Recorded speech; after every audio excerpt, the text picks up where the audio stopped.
Le Cameroun tel qu'il se porte, madame, messieurs, merci infiniment à vous de nous rejoindre sur Equinox Télévision pour ce vendredi 2 novembre 2018. On va dire que notre Cameroun a fort besoin de paix. Le Cameroun a fort besoin d'esprit de joie, puisque les forces vives autochtones du littoral promettent la foudre des ancêtres contre ceux qui, eh bien, écoutez bien, manifestent ou manifesteront contre la victoire de Paul Biya dans la ville de Douala et dans d'autres localités de la région du littoral.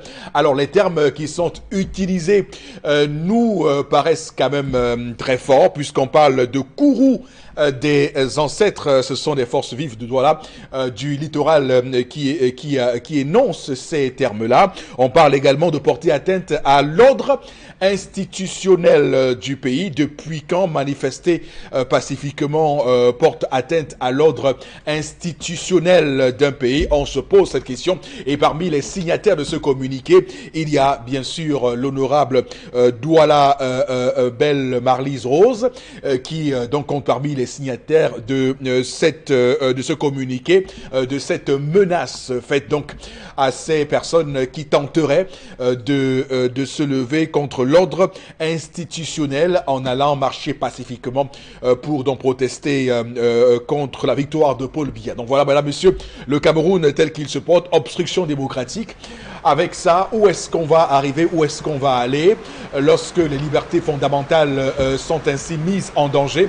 Il y a de quoi s'inquiéter pour l'avenir de ce pays dans un contexte où la libération de la parole publique est de plus en plus forte, avec des propos haineux, empreints de tribalisme et tout ce qu'on peut aujourd'hui voir comme procédure judiciaire ou encore comme action mise sur le compte de ceux qui veulent la liberté dans ce pays. Madame, messieurs, bonjour. On va, comme chaque matin, évidemment, mettre en place tous les sujets qui nous permettent de construire notre pays, le Cameroun qu'on aime tant, le Cameroun qu'on souhaite fort et du coup renouvelé par ses idéaux de paix, de travail et de patrie. Alors, pour ce matin, mesdames, messieurs, permettez-moi d'introduire le panel qui va évidemment nous permettre de disposer de tous les sujets que nous aurons à évoquer. D'abord, vous, Sa Majesté Bébel, bonjour et bienvenue. Bonjour Eric Fopossi, bonjour à Bonbon Bengan et bonjour à Tendance Kenyé, sans oublier Karine Sontia. Bonjour à tous les téléspectateurs d'Equinox Télévision. On est le 2 novembre et je voudrais avoir une pensée pour tous ces journalistes-là qui ont été assassinés dans le cadre de l'exercice de leurs fonctions, quand on sait que le 2 novembre, c'est la journée internationale donc, de la fin de l'impunité pour les crimes commis contre les journalistes. Donc, journée décrétée par l'ONU le 2 novembre 2013 suite à l'assassinat de 2 journalistes français des RFI au nord du Mali. Donc, on parle de près de 700 journalistes assassinés en ce début du 21e siècle. Donc, 86 journalistes exactement assassinés depuis le début de cette année 2018 selon l'UNESCO. Donc le dernier en date quand même qui continue à secouer les grandes chancelleries, c'est Jamel Khashoggi, donc journaliste saoudien assassiné même dans l'ambassade d'Arabie Saoudite en Turquie. Tout à fait. On pense également, comme vous l'avez dit, Bébel, ce matin, donc à nos confrères disparus au nord du Mali, Ghislaine Dupont et Claude Verlon qui sont partis comme ça. Voilà, très forte pensée pour eux ce matin dans le 10-12, le Zénith. Ghislaine Dupont et Claude Verlon. Également sur le plateau ce matin, Karine Sontia, bonjour. Bonjour Eric Fopossi, bonjour téléspectateurs du 10-12, le Zénith. Aujourd'hui, on va s'intéresser dans le cadre de la revue des réseaux sociaux à ces communes-là qui, malgré leur suffrage assez important à l'élection présidentielle du 7 octobre dernier, continuent de revendiquer des conditions de vie meilleures. Et puis, on va aussi parler des forces vives du littoral qui ont adressé un communiqué à toute personne qui va s'intéresser aux manifestations. Dans tous les cas, on va bien en parler et débattre dans ce cadre-là. Tout à l'heure, également, madame, monsieur, sur le plateau du 10-12, le Zénith de ce vendredi. Bon, Bengan, bonjour et bienvenue. Bonjour, monsieur Fopossi Negou. Bonjour à vous, chers téléspectateurs. Sissoko Ayou Tabé n'est donc pas mort. Il a apparu hier au tribunal à Yaoundé et on l'a vu, bien qu'on ait interdit à la presse de prendre une seule image, mais il est bel et bien là. Merci. Voilà. En tout cas, pour ceux qui ont eu la chance de le voir, hein, Sissoko Ayou Tabé, il semble avoir beaucoup vieilli puisque sa chevelure est totalement donc en blanc désormais. Il n'a plus un seul grain de noir sur la tête. Tout est en blanc. Donc après 10 mois donc de détention, on imagine hein, que le stress et tout ce qui peut constituer la privation de liberté, hein, toutes ces choses-là qui ont des conséquences claires hein, sur la physionomie de l'individu, ça l'affecte, ça se voit qu'il est affecté, qu'il est touché par cette détention. En tout cas, on verra très bien si cette demande de remise en liberté est confirmée, puisque ça a été renvoyé au 15 novembre prochain. Hein, mais il est improbable, il est fort peu probable qu'on puisse leur accorder leur demande d'habeas corpus, donc de libération provisoire. On verra très bien si ça se confirme ou pas le 15 prochain. Madame, Monsieur, débarrons l'émission de ce matin avec la première articulation. Il s'agit de l'histoire du jour de Tendance Cogne, la voyageuse. Bonjour et bienvenue. Bonjour Eric, bonjour encore à tous ceux qui regardent l'émission Le Zénith ce matin. Aujourd'hui, oui, Eric, il me déconcentre. Tous ceux qui regardent l'émission Le Zénith. Bien sûr. D'accord. Ça se dit par le français. Non. Je dit. Mais dis non. Non, c'est tellement bien dit. Le niveau est élevé. Non, ce n'est oui. plus le quartier. Ce n'est plus ce qu'on dit qu'on a dit qu'on avait dit que là. Non.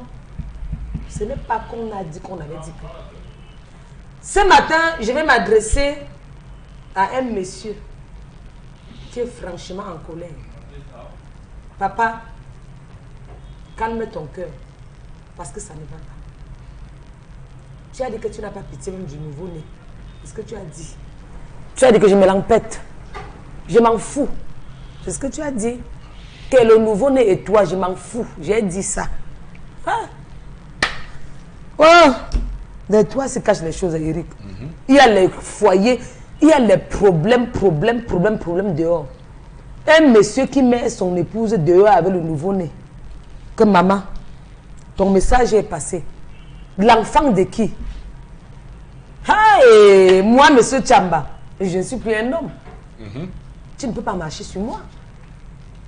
Demande-moi qu'est-ce qui s'est passé, il t'explique. J'attendais que tu termines. Le nom de l'enfant, Chakunte. Bref, un enfant. C'est une dame qui a fait 2 enfants. Le premier enfant, monsieur a pris le nom. Et ils se sont entendus que non, le deuxième, c'est madame qui prend le nom. Le deuxième, monsieur s'oppose. Il dit à son épouse que si ce n'est que le nom là que tu as vu, maman, prends l'enfant et toi-même, vous partez vivre chez lui. Tu veux mettre le nom de quel enfant à Chakunte? Moi, Tchamba. Au lieu de prendre même le nom de mon oncle ou encore quelqu'un dans ta famille, tu viens mettre le nom de ton patron. Elle dit que son patron, elle s'entend. Qui a l'entente entre son boss et elle jusqu'à Majesté. Hein? J'ai écouté les deux. J'ai dit que je n'écoute plus une personne. J'écoute que 2 personnes avant de résoudre à l'heure que vous dites là. Elle vient, c'est une dame qui est venue me voir. J'ai appelé aussi son mari. Elle dit que non, venez à 2. Je ne résous plus un problème. Je ne résous plus les problèmes seuls. Si c'est le problème de couple, c'est vous 2. Ne poussez pas vos époux à me détester. 2, je vous reçois, vous 2. Monsieur se plaint que, où il est là, il ne sait pas comment, qu'à l'heure-ci, si Père Bonbon n'intervient pas, c'est que madame n'entre plus chez nous. Parce qu'elle a dit que ça fait 8 ans qu'elle travaille avec son patron. Elle n'a jamais eu la demande d'explication. Pas de mise à pied. Son patron est tellement gentil, donc c'est un patron aimable. Donc on n'a pas un patron qui frustre. Il ne la gronde pas. Elle est là, elle s'entend tellement bien. Le patron l'accepte avec tout. Donc, que son patron la prenne comme sa fille. Alors, elle a décidé de donner le nom de l'enfant, bébé Tchakoute. Son mari a dit qu'au lieu de mettre Tchakoute, mieux tu libères. Elle voulait faire le bras de feu. Monsieur a dit que ramasse, vous libérer. Donc, à l'heure présentement que vous dites là, pour le moment, elle est quelque part qui avait tel le nom. Elle est quelque part, parce que quand ils sont séparés, elle est partie où j'ai d'abord dit que va d'abord rester chez ton beau-père. J'ai mal fait, père, moi. Non. J'ai dit que ok, Va d'abord rester chez ton beau-père. C'est un lieu sûr. Dès qu'on résout les problèmes sur le plateau, tu rentres. Tu rentres. Quitte à ce que ton monsieur refuse. Mais quand même que tu es parti chez ton beau, elle m'a compris du côté là. Comment réagir face à cette situation? Vous avez un époux qui vous aime bien, vous l'aimez aussi très bien. Vous accouchez un enfant, vous décidez de mettre le nom du patron. Monsieur dit non. Au lieu de mettre le nom du patron, mieux ça se gâte. Est-ce que c'est d'abord normal de donner l'homonyme du boss? Non, la femme l'a appuyé sur déranger. Elle a appuyé sur déranger. Oui, la femme l'a. Puisqu'elle dit que ça s'entend bien avec son patron, ils n'ont jamais eu de problème. C'est un patron qui est sympa, c'est un boss qui est romantique. Non, si elle dit romantique, vous allez voir garçon-femme. Il ne va pas dire romantique dedans. C'est un patron qui est posé, respectueux, qui écoute tout le monde. D'accord. Donc elle dit que quand elle a souvent ses problèmes, qu'il la ronge, d'après ce qu'elle m'a dit. Elle m'a parlé devant son mari, que, monsieur Tchamba, tu parles comme ça. Souvent quand on a le problème ici, c'est lui qui me dit que ma fille ne répond pas à ton époux. Même s'il rentre tard, donne-lui à manger. Ouais, ma fille, on ne dit pas ça à son époux, que son patron l'aime énormément. Comme fille, pas comme garçon, homme. Parce qu'on vous connaît. Quel pays vous avez dit que c'est sûr que les deux là font quelque chose. Ils ne font rien. C'est l'amour simple, l'amour paternel et fille. Donc elle a dit, vu le comportement de monsieur, vu comment ils n'ont jamais eu les problèmes en 8 ans, elle a décidé de donner le nom. Monsieur dit qu'il ne peut pas lui accepter ça. Si c'est vous les hommes là, vous qui me regardez, vous allez valider ou vous n'allez pas valider. Elle a appuyé sur déranger. Vous les dames, est-ce que c'est d'abord normal de donner le nom du boss? Pour moi, j'ai dit oui. Voilà. Je peux donner l'argent de mon patron pour qu'il augmente mon salaire. Pourquoi pas? D'abord, vous commandez un peu, il donne le nom de mon patron. Oui, mais au bout de 2 ans, il vous licencie. Vous allez enlever non, le même nom. pas ça. Même si ma licence, je suis quand même reconnaissante. Pour moi, mon dernier enfant porte le nom de mon boss. Jusqu'à si c'est une fille, je mets le nom de son épouse. Je mets madame point, qui veut tel le nom. Ça dépend. Je sais pourquoi il dit ça. Eric. Moi, tu dis elle a réussi à m'arracher un fou rire. Non, en réalité, c'est moi qui ai accouché, non? En réalité, je t'avoue, tendance que depuis ce matin, je n'arrive pas. Tu ne voulais pas rire? Non, je n'arrive pas à me concentrer sur ce que tu dis. Ah bon? C'est ton look de ce matin. C'est ton look de ce matin qui me permet de te rebaptiser. Tu as déstabilisé. Oui. Qui me permet de te rebaptiser docteur PhD tendance que. Voilà. C'est un look particulier. Moi, il faut donner mon point de vue que je donne moi le nom à mon patron. J'attends l'augmentation. Non, c'est que tu es montée très belle sur le plateau. Voilà. C'est médical. Non, oui, bien sûr. C'est médical, c'est l'ophtalmologue qui m'a fait. Et le mariage que tu as été. Oui, après ça, il va aller à la mort. Les vendredis, tous les deuils. Ou la mort, c'est même quoi. Les gens ne font que mourir. C'est même quoi avec la mort, tous les jeunes. Alors, donc, l'histoire de ce matin de Tendance Kenyé est recevable sur la forme.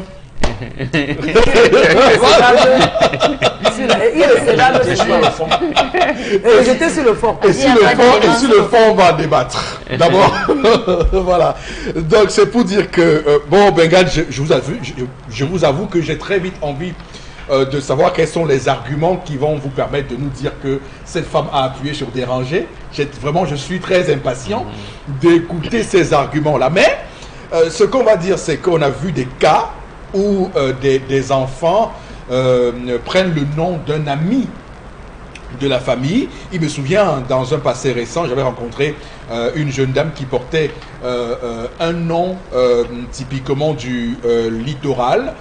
Elle qui était de l'Ouest, je lui demandais mais comment ça s'est passé pour que tu te retrouves avec un nom du littoral. Elle m'a confié que elle m'avait confié à cette époque-là que c'était un hommage que son papa rendait à son meilleur ami.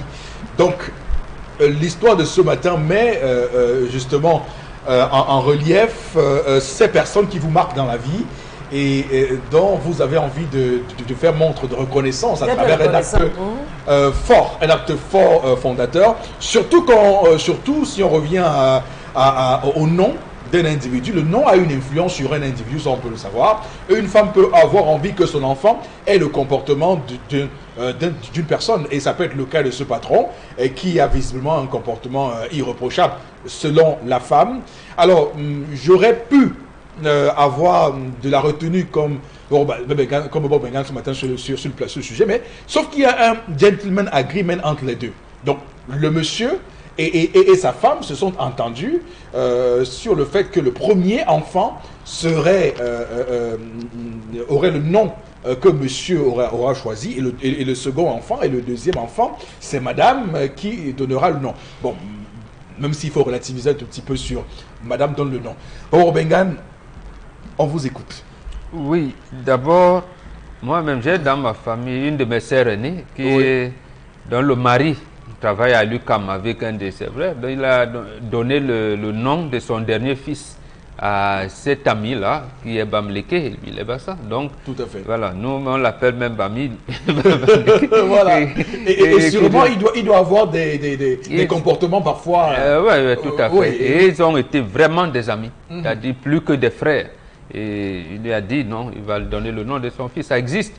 Mais sauf que, là où la femme a appuyé sur déranger, lorsque vous allez en mariage, que ce soit en Occident ou ici, la femme perd son nom. La femme n'a plus de nom. Ou alors elle n'a de nom que le nom de son époux. Là, il faut l'intégrer. Deuxième chose, le mari, je lui reproche quand même un certain type de comportement. Il est occidentalisé. Les noms, on dit non, tu vas donner le nom, tel va donner le nom. C'est des choses qu'on ne négocie pas. C'est l'homme qui choisit le nom. Il peut même décider de ne pas donner un nom à son beau-père, parce qu'il y a certains noms, comme vous l'avez dit. Chez nous, il y a des noms comme Kwedi, qui veut dire la mort, ou Nyemp, ou Sikati, ou beaucoup de noms. Maintenant, si vous avez votre épouse qui a ces noms-là, il s'appelle Nyemp, la mort, ou Kwedi, ou même Gwet, qui veut dire la guerre. Tu te dis, bon, ma famille, je ne veux pas. Là, l'homme, on dit souvent, entre guillemets, achète le nom. C'est-à-dire qu'il négocie avec sa belle famille en lui disant, non, ce nom de Niembla a une mauvaise connotation, ça veut dire que ça renvoie à la mort, ça renvoie à ceci. Et là, la négociation. Mais à aucun moment, c'est la femme qui attribue le nom à l'enfant. Et c'est pour cette raison-là, le législateur nous a aidés un peu en disant que c'est l'homme qui déclare la naissance de l'enfant. Absolument. Absolument. Donc, la négociation se fait ici. Et d'abord, que la femme sache que c'est l'homme qui donne le nom à la femme. Maintenant, elle négocie avec son mari en lui disant que mon patron, je voudrais donner le nom de patron, ainsi de suite, ainsi de suite. Et là, l'homme saura. Il va savoir comment est-ce qu'il va accepter ou ne va pas accepter. Mais ça ne doit pas être comme vous faites chez vous aujourd'hui, de manière libérale. N'est-ce pas, tu as dit que j'allais donner le nom, donc je peux donner n'importe quel nom. Non, ça ne se dit pas. Mais là, l'autre chose que j'apprécie la femme, elle est allée chez son beau-père. Oui. Elle est allée chez son beau-père et là, c'est un bon comportement. Et là, je dis merci à ma fille. Derrière mon père. Voilà, là, tu lui as demandé d'aller chez son beau-père. Elle a pris le contre-pied de ce qu'on a fait, celle d'hier, qui est plutôt rentrée chez ses parents. Et là, je suis sûr, si là-bas, la famille, on admet que son patron puisse porter le nom de l'enfant, là, ce sera de manière conviviale. Et ils vont revenir à la normale. Là, l'enfant ne va plus grandir dans un environnement belliqueux. Mais donc, qu'est-ce qui peut expliquer le rejet de cet époux, de ce mari qui est catégorique, hein? Lui, il trouve que c'est un crime de lèse-majesté. Oui, parce que c'est une relation conjoncturelle. Oui. Elle a trouvé un travail, au bout de 5 ans, elle estime que son patron est le comportement de Mahomet, de Jésus et Bouddha réunis. Comment elle peut savoir ça en 5 ans? Et si les choses changent 6 mois après, c'est ça que je donne. D'autres choses, peut-être que le patron soupçonnait qu'il peut y avoir des liens incestueux entre les deux. Bon, malgré l'assurance de la femme, ces genres d'assurance-là, vous ne pouvez pas les accepter à 100%. Vous vous dites, sûrement il y a quelque chose qui ne va pas. Donc, moi, je comprends l'homme. D'accord. Ok. Bon. On a compris pourquoi la femme a appuyé sur déranger. D'ailleurs, j'étais impatient de comprendre. Karine Sontia. Alors, ça veut dire que dans l'argument de Mbombo, en fait, la femme n'a pas tort. Parce que la décision n'est pas venue d'elle. C'est son mari qui dit, le deuxième enfant, c'est toi qui choisis le nom. Maintenant, lui refuse d'assumer son propre choix. C'est sa décision à lui de dire que madame choisit le nom. Moi, je sais en fait que dans les familles, certaines familles africaines, il y a des personnes qui ont les noms naturels dans les maisons. C'est-à-dire quoi? Dans certaines maisons, quand on met au moins le premier enfant, c'est du côté de la mère que ça va. Ce n'est même pas le papa qui décide. On peut maintenant choisir, si ce sont des jumeaux, on prend peut-être l'oncle ici ou la tante là-bas, ainsi de suite. Là, ça dépend. Mais généralement, dans certaines familles, c'est écrit que le premier enfant va de l'autre côté, le deuxième enfant sera de l'autre côté, ainsi de suite. Ça diverge maintenant en fonction des cultures. Et justement, est-ce que ce n'est pas cette confusion que fait la dame? Est-ce que leur accord n'était pas sur le fait que le nom vienne de la famille du monsieur et ensuite de celle de la femme? Absolument. Pas que la femme donne le nom, parce qu'il faut bien comprendre les termes. Peut-être c'est ça. Et peut-être que ce n'est pas comme ça que le monsieur a dit. Il peut avoir dit, le premier enfant, je donne le nom. Parce que l'homme aime quand même quand tout lui appartient, quand il s'approprie les situations. Le deuxième enfant, c'est toi qui donnes les noms. Non, il voulait jouer. Il voulait jouer. Pas que toi qui donnes. Le nom vient de ta famille. Oui, mais il voulait dire que le nom provient de ta famille. Il n'a pas dit ça comme ça. Il n'a pas dit ça comme ça. Et la femme a du mal à comprendre. Il n'a pas dit ça comme ça et elle a choisi de donner le nom de son patron à son enfant. Je ne vois pas trop pourquoi on s'alarme là-dessus.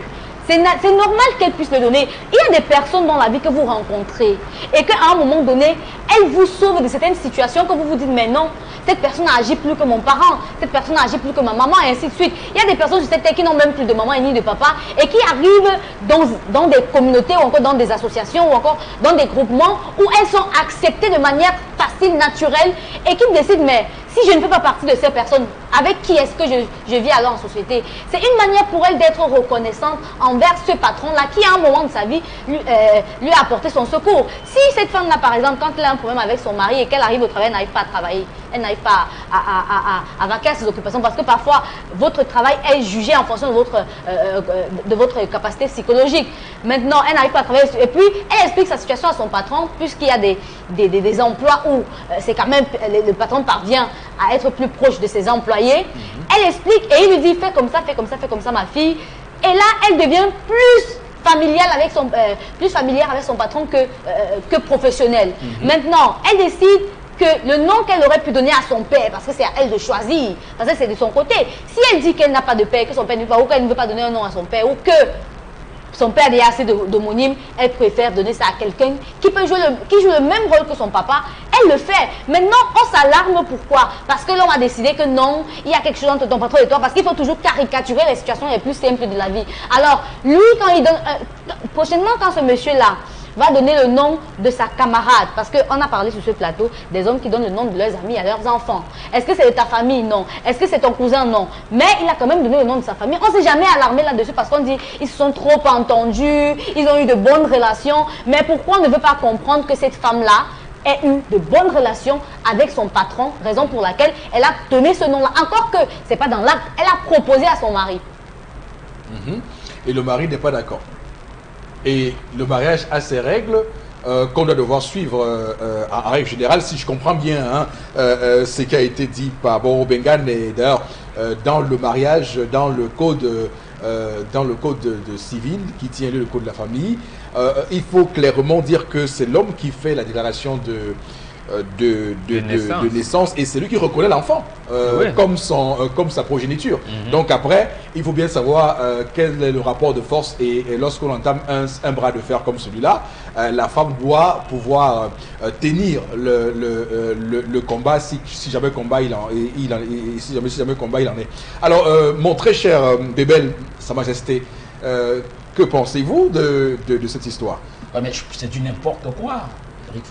Vous commencez fort, hein? Oui, c'est du n'importe quoi quand même. Oui. D'où vient-il que je suis dans une maison avec mon épouse et qu'elle vienne me dire, voilà, je vais attribuer un nom à mon patron? Non, c'est sérieux. Je voudrais dire à Karine qui essaie de tourner un peu parce qu'elle a très bien compris, elle sait bien de quoi il est question, elle sait bien que cette femme n'a pas raison, mais bon, elle essaye de défendre la gente féminine. Je voudrais simplement dire qu'on essaye d'inverser. Vous imaginez que c'est le monsieur qui vient. Oui. Là, comme c'est une dame qui est chef d'entreprise, il vient, il dit à madame, voilà, j'ai décidé d'activer le nom, voilà ma patronne là, bon, je vais donner son nom à notre fille. Ils le font. Mais attendez, maîtresse à leur fille. Ouais, mais et attends. on en fait. Et vous, Attends, j'imagine. Ils donnent même le nom de leur maîtresse et après que tu constates un que monsieur c'est qui le nom vient de sa chez lui maîtresse. dit à sa femme, voilà, il y a telle dame en entreprise, j'ai une collègue en entreprise, elle me plaît bien, elle est très gentille. Quand il donne le fait, il ne te dit même pas. Bon voilà, Tu notre constates fille là, à je vais le donner. Non, sérieux. Quand les hommes veulent même le C'est faire, du ils le n'importe disent quoi. pas. Et comme on le disait, il y a anguille sous roche quand même. D'accord. Parce que qu'une femme vienne apprécier son patron devant son mari, il est gentil, c'est l'un des patrons les plus gentils, il est doux, il est calme, il ne me gronde pas, il ne fait pas ceci. Et pour cela, donc, je vais lui attribuer le nom de l'autre. Non. Moi, je pense que dans le deal, il était question justement que, bon, si le monsieur prend le premier nom, l'autre nom ira dans sa belle famille. Absolument. Il n'est jamais question que ce nom aille ailleurs. D'accord. Donc, moi, j'ai dit que c'est du n'importe quoi et ce monsieur, il a raison. Qui n'accepte jamais ça. Ça ne se fait pas chez nous. Voilà, on peut attribuer pour par reconnaissance justement le nom d'un ami. Hein. Oui. Ça se fait. Moi, par exemple, moi je viens de là-bas du côté d'Undé. Mais moi, on m'appelle Djouaka. Djouaka, ça vient de la Ménois. Tout à fait. Par mon papa, qui avec un ami de ce Un ami de côté-là, ce côté-là, oui, justement, oui. là, ça ne fait pas problème. Mais vous imaginez, parce que mon papa m'a attribué un nom, ma mère vient aussi dire je vais aller chercher. Non, ça se fait. D'accord, Bébel. D'abord qu'elle-même, la femme, elle change de nom. Voilà. Quand elle vient, Donc, c'est bien, quand elle vient chez vous. c'est bien Madame Benga. Oui. Voilà. Et puis ces femmes-là, vraiment, moi je sais pas pourquoi les femmes cherchent souvent les problèmes. Il y a quoi de venir polluer le tympan d'un monsieur avec des éloges à un certain monsieur qui est votre patron, il est le plus gentil de la Mais vous terre. le faites bien, il on vous n'en a dit rien. il vous a sauvé de la terre. Mais vous le faites bien, on Mais- ne dit rien. Ma et collègue voilà. s'y m'aide beaucoup, c'est elle qui m'aide à finir mes dossiers, c'est elle qui m'aide à faire ceci, c'est elle qui lit mes de communiquer, ainsi de suite, ainsi de suite. mais on a Mais on le fait Un bien, on n'en dit vrai rien. homme, un vrai homme ne fait Non, pas ça. ils le font. Non, non, Ils un le vrai font homme et ils ne fait pas ça. Ils sont tous des hommes, est-ce qu'il y a un faux homme? Non, mais Oui, oui, il y a il y a des hommes. On parle de il prénom, le on prend parle de même pas prénom ou de patronyme là. On parle de prénom. De nom, il parle seulement. De je nom, parle de nom. On parle de nom. Non. Chamba, monsieur Chamba. Voilà. Voilà. Monsieur Chamba.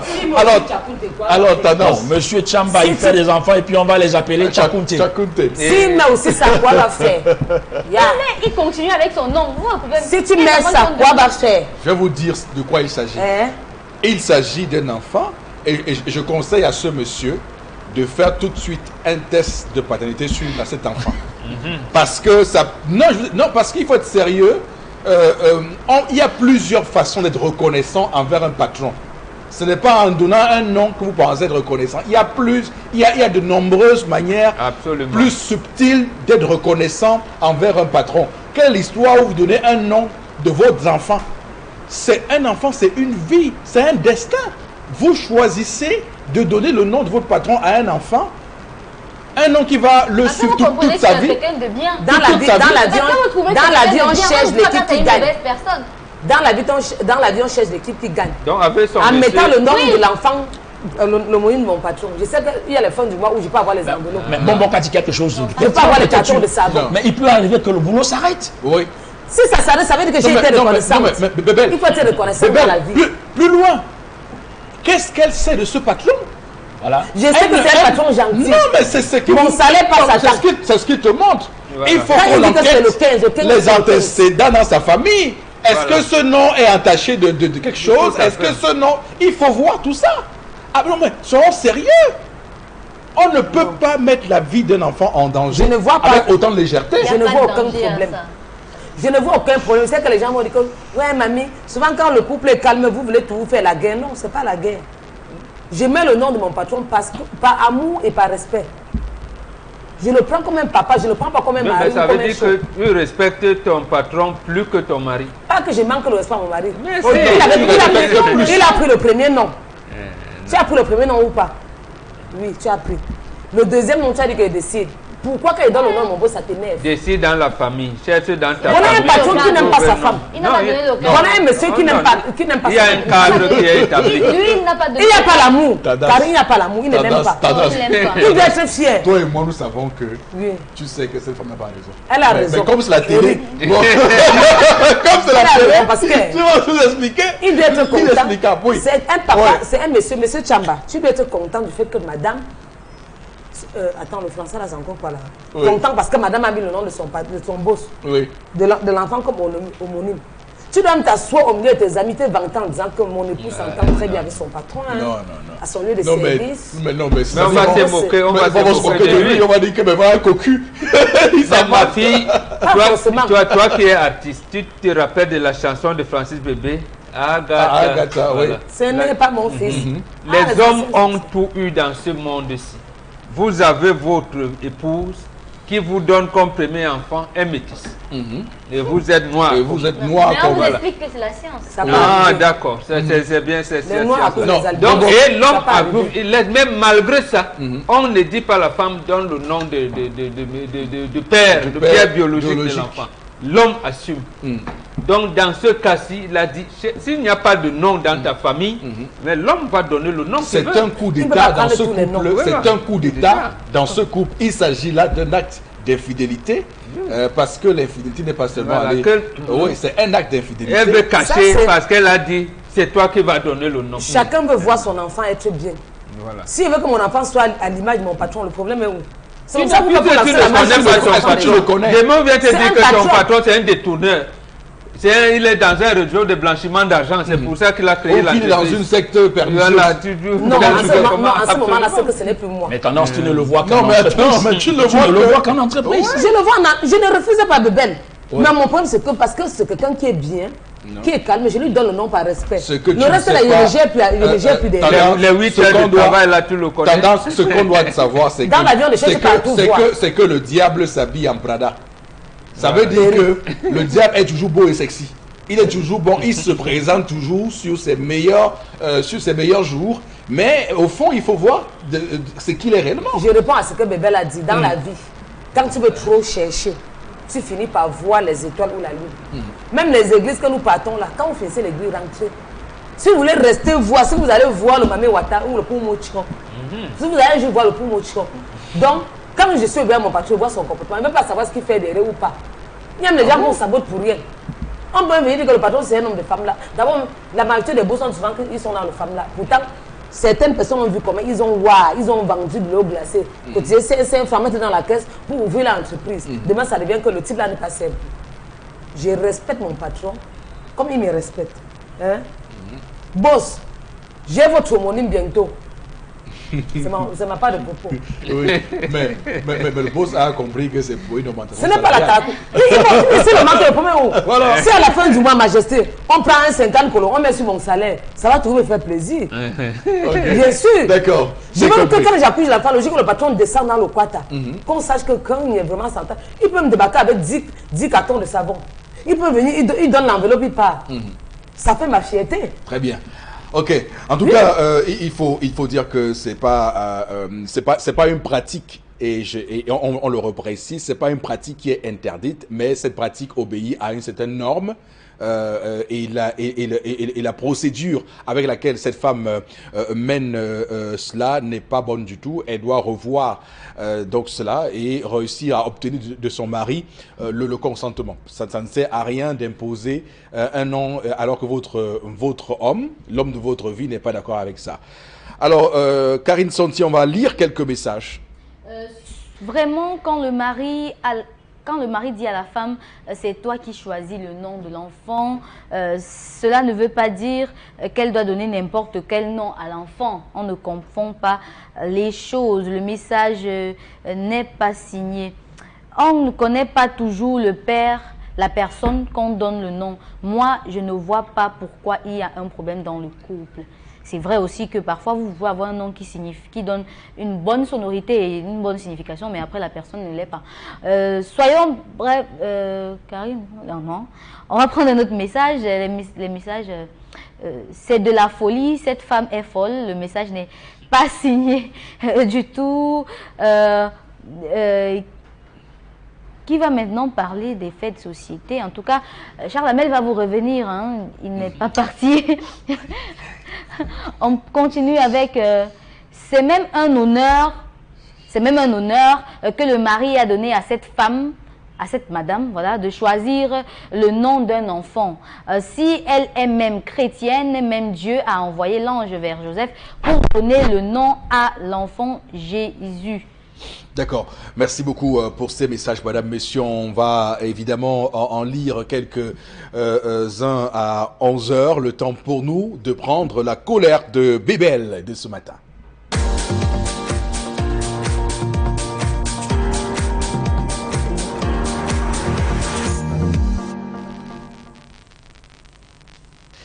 Je m'interroge ce jour sur les dépenses de l'État camerounais, alors qu'une réduction du train de vie leur est imposée. Je m'interroge sur ce que gagnent véritablement les acteurs du système pour davantage voler. Comment comprendre qu'au moment où l'heure est à l'austérité et à la rigueur budgétaire, les institutions camerounaises mènent un train de vie princier? Comment imaginer que chaque année, un budget est alloué à la présidence de la République pour l'achat de matériel et mobilier de bureau, mais aussi l'acquisition et la rénovation des machines et matériels. Donc, chaque année, on jette et on achète de nouveau. Tant pis pour les autres. En termes de frais de lubrifiant et carburant, la présidence de la République a un budget, tenez-vous tranquille, de 3 milliards 822 millions 46 000 francs CFA par an pour le carburant, avec 273 millions 462 000 francs CFA de frais de carburant réservés pour le secrétariat général. Ajoutons à cela les dépenses en eau, électricité, gaz et autres énergies qui constituent l'un des principaux pôles de dépenses et qui, à la fin, nous donne une dépense d'environ 120 millions de francs CFA par jour. 120 millions de francs CFA par jour. La présidence de la République a un personnel estimé à combien? S'il est un fait que le chef de l'État camerounais touche le moins en termes de salaire, il n'en demeure pas moins que ses avantages atteignent des centaines de millions. 131 000 francs CFA de salaire par mois, chiffrant environ 30 millions de francs CFA, la possibilité d'acheter le véhicule de fonction à un prix défiant toute concurrence et une commission de 10% sur les marchés publics. À côté des consommations de la présidence, nous avons les salaires et avantages de nos ministres, nos chers ministres. Au Cameroun, nos ministres sont rémunérés sur la base du décret du 27 juillet 2000. Ainsi, un ministre d'État de la République perçoit 257 981 francs CFA pour le traitement de base, 217 387 francs CFA d'indemnité de suggestion et 319 283 francs CFA d'indemnité pour les charges particulières. Calculette à la main, un ministre d'État gagne au Cameroun 794 651 francs CFA. Ça, c'est pour les ministres d'État. Maintenant, un ministre, quant à lui, se retrouve à 679 297 francs CFA, équivalent à 253 876 francs CFA de traitement de base, 171 975 francs CFA d'indemnité de suggestion et 253 446 francs CFA pour les charges particulières. Le décret du 30 juillet 1980 leur alloue une indemnité de logement non soumise à l'impôt, dont le montant est égal à 20% de leur rémunération globale de fonction, et le décret du 25 novembre 1983 leur accorde à nouveau une prime non soumise à l'impôt, et donc le montant est fixé à 100 000 francs CFA.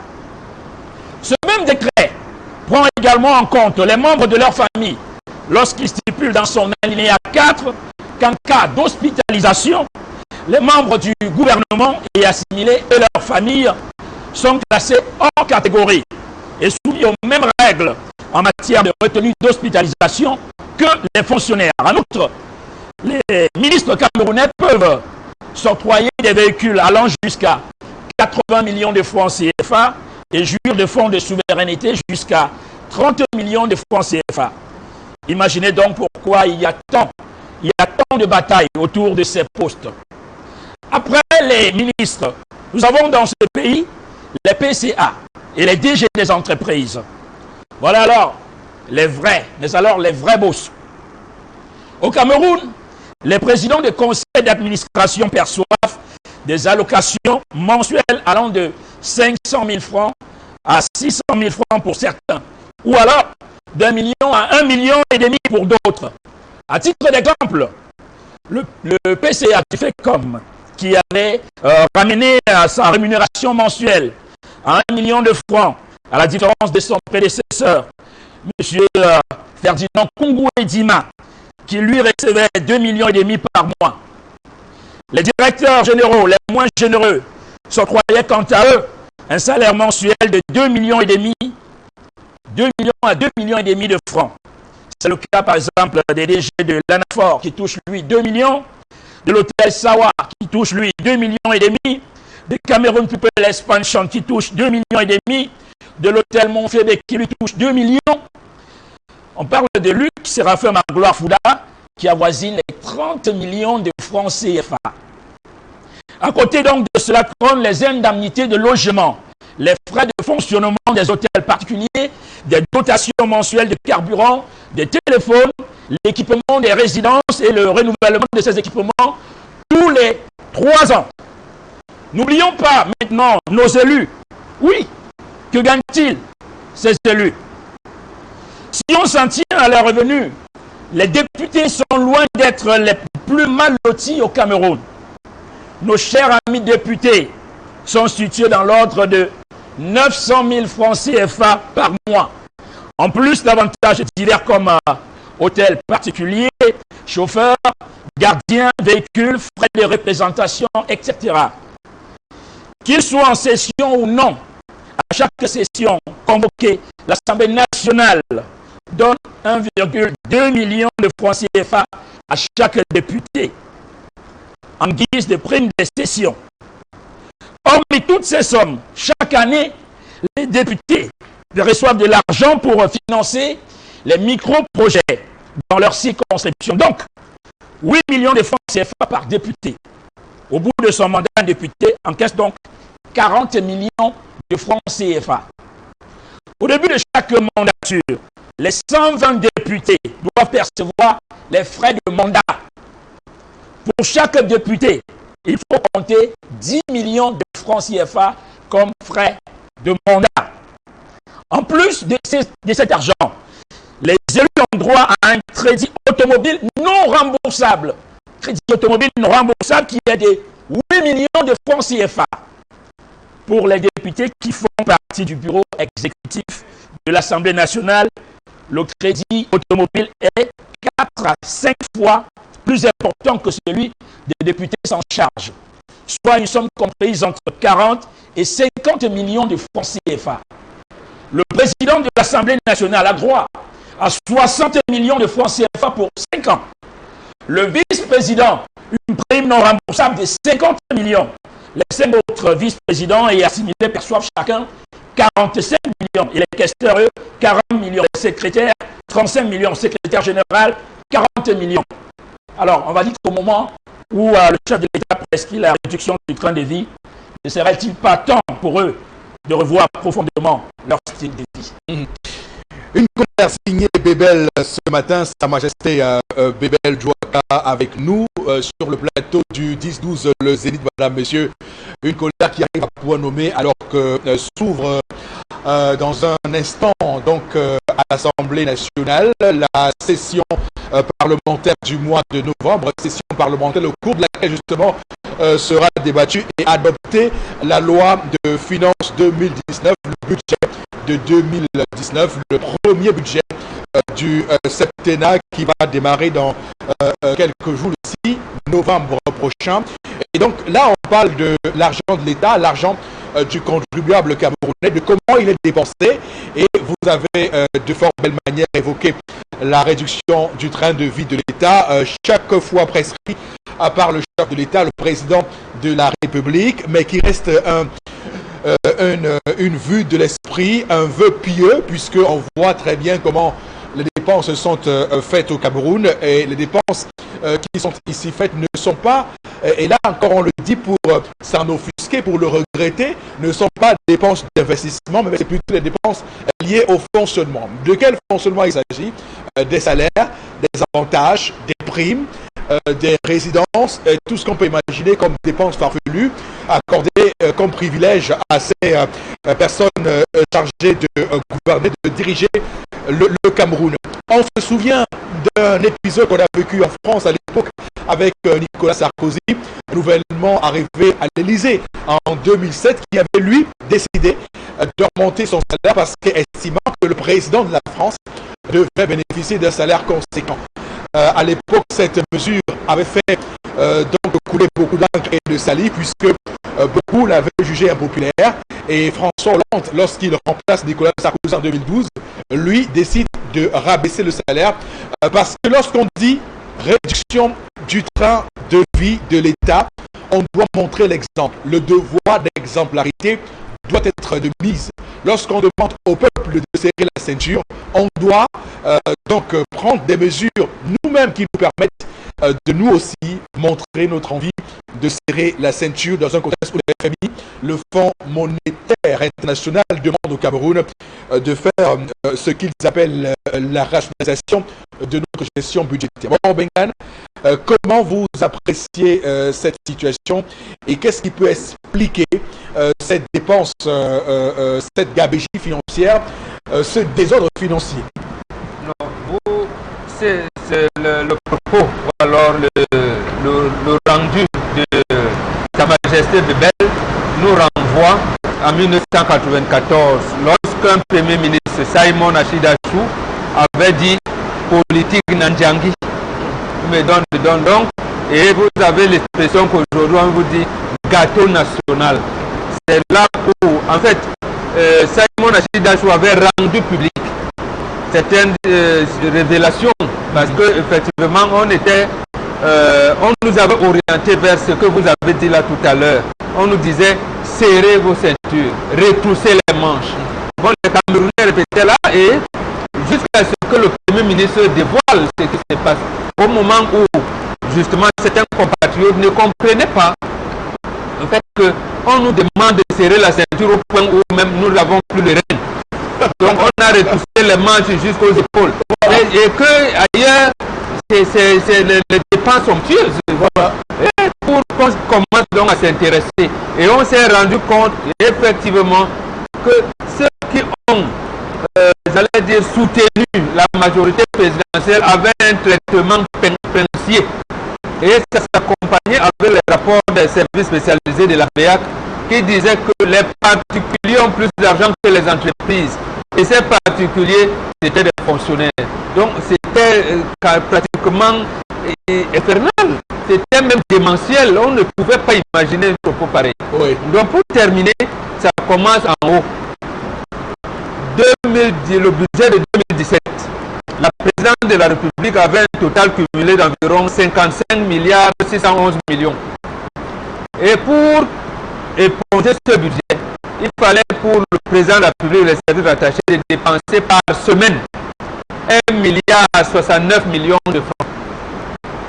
Pour cette année 2018 qui s'achève, il a réduit un peu parce que la montée là que et là le total cumulé s'élève à 48 milliards.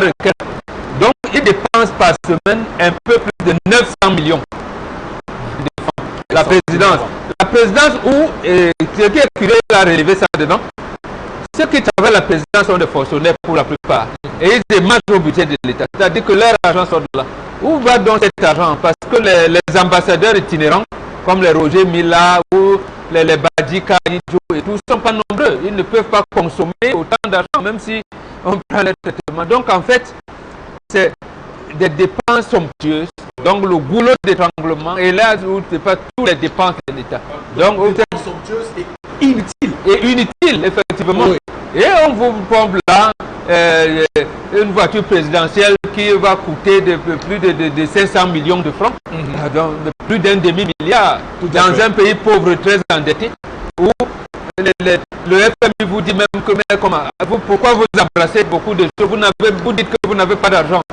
et vous n'allez pas achever vos projets. Voilà dans quelle situation on est. On est, voilà. c'est dommage. Donc c'est des récompenses inutiles parce qu'on a voté 100% ici et tout ça, et on vous récompense là. Le gâteau national, le gâteau, chacun sa part du gâteau. Tout à fait. Alors c'est ça, et on comprend bien pourquoi le Cameroun est plongé dans ce désert en termes d'infrastructures routières, en termes de besoins sociaux de base, en termes de protection sociale, de sécurité sociale même d'ailleurs, puisque voilà par exemple des secteurs qui devaient requérir la priorité et même l'attention prioritaire des gouvernants, mais malheureusement ces secteurs-là sont abonnés absents au niveau du budget de l'État, malheureusement. Et les Camerounais continuent à mourir tous les jours dans nos hôpitaux, à mourir sur nos routes, à ne pas avoir de travail décent. C'est ça le Cameroun.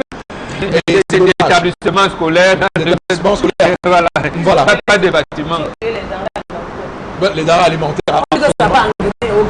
Oui.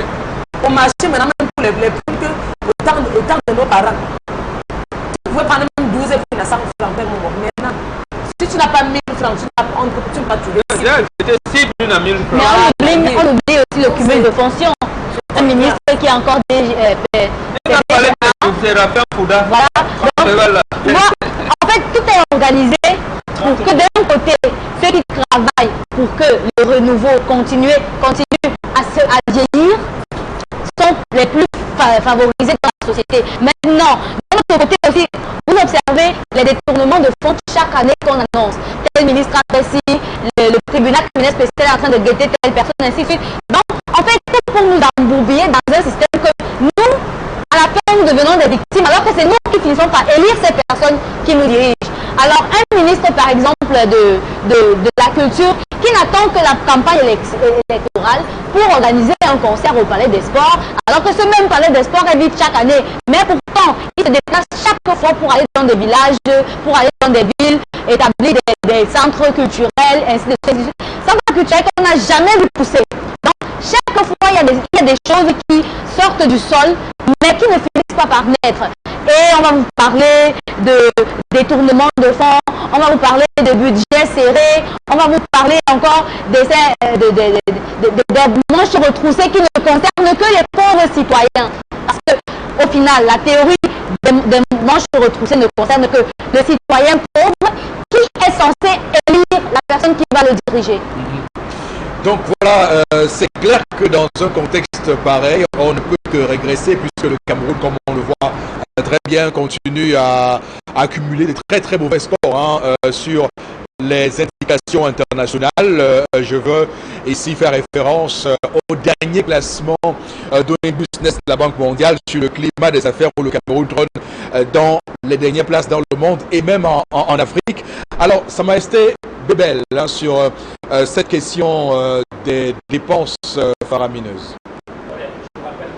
On a parlé de la présidence, on a parlé des ministères, on a parlé des députés de l'Assemblée nationale, on a oublié le Sénat.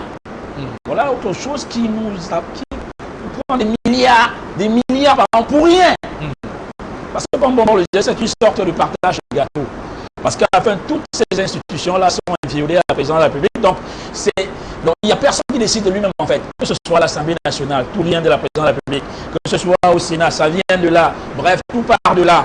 Donc, c'est une sorte de pensée unique. Vous n'allez jamais voir un ministre qui parle en son nom. C'est toujours sous haute instruction. Sous haute instruction du chef de l'État. Venez qui parle en son nom. Personne ne parle en son nom. Mais à la fin... Donc, à la fin, oui, on voit donc que toutes ces institutions-là nous avalent, consomment de l'argent pour rien. Donc, moi, je pense que l'État gagnerait à réduire, franchement, le président de la République gagnerait franchement à réduire quand même. Parce que, pas dans les discours. Non. Il va prêter serment dans quelques jours. Le 6 novembre. On attend de voir ce qui va se passer par la suite. Si on n'aura toujours cette pléthore de ministères, parce qu'on est là les pays au monde qui est le...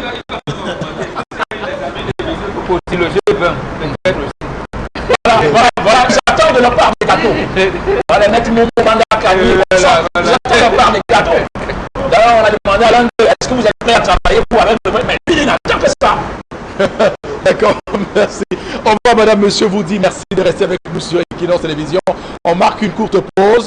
On est de retour dans un court instant au cœur du Zénith.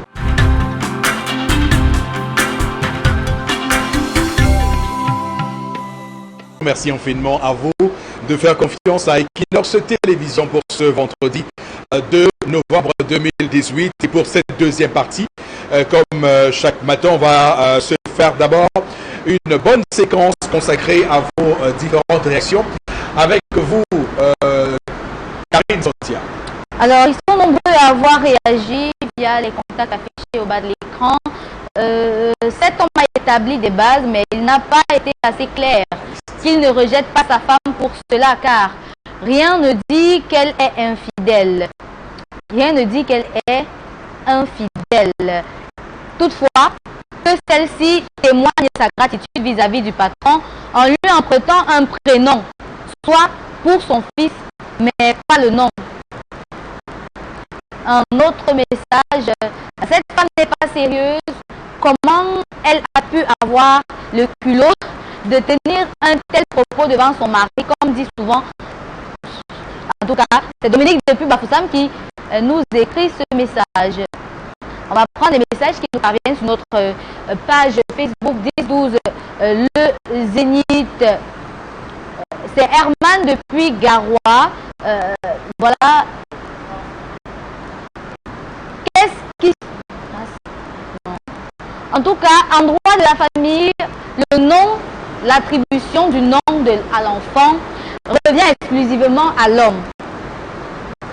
Revient exclusivement à l'homme. De plus, tout nom n'est pas acceptable dans la société, d'où le principe de changement du nom reconnu à tout être en âge adulte. Pour ma part, je ne peux accepter que ma femme donne le nom de son patron à mon enfant. C'est un mauvais signe. Il s'agit d'un message de Denis Kaplom. D'accord, merci beaucoup à vous, madame, messieurs, pour vos différents messages au cœur du 10-12. On va tout de suite enchaîner avec la revue des réseaux sociaux de ce vendredi. Avec vous, Karine Sontia. Alors, dans la revue des réseaux sociaux de ce vendredi, on va s'intéresser déjà à cette colère. Déjà en colère contre Paul Biya. Pourtant, ils ont massivement voté pour lui au scrutin de la présidentielle du 7 octobre dernier. Les populations de Ndélélé barrent la route pour empêcher la circulation. Elles revendiquent et réclament les routes en bon état. Ndélélé est un arrondissement du département de la KDI dans la région de l'Est, située entre Batouri et Yokadouma. Pendant ce temps, des agents communaux sont en grève dans la commune d'Ebolova 2. Ces derniers revendiquent 6 mois d'arrêt de salaire et de plusieurs autres droits sociaux. Voilà, donc le Cameroun, comme il revient à la réalité après l'élection présidentielle du 7 octobre dernier, retour à la réalité. On en parlait encore cette semaine sur ce plateau de tous ces problèmes auxquels sont confrontés les Camerounais tous les jours.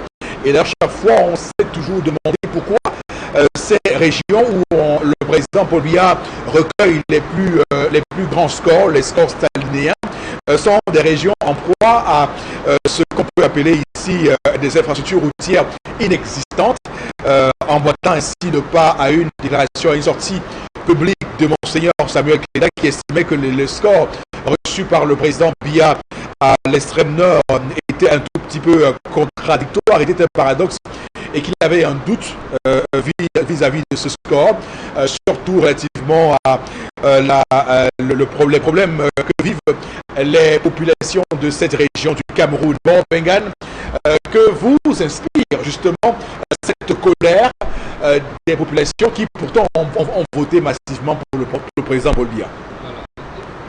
Au moins cela puisse les amener à ne pas répondre aux sirènes du tribalisme. Et voilà donc maintenant que tout le monde a faim. Tout le monde est dans la galère. Oui. Voilà.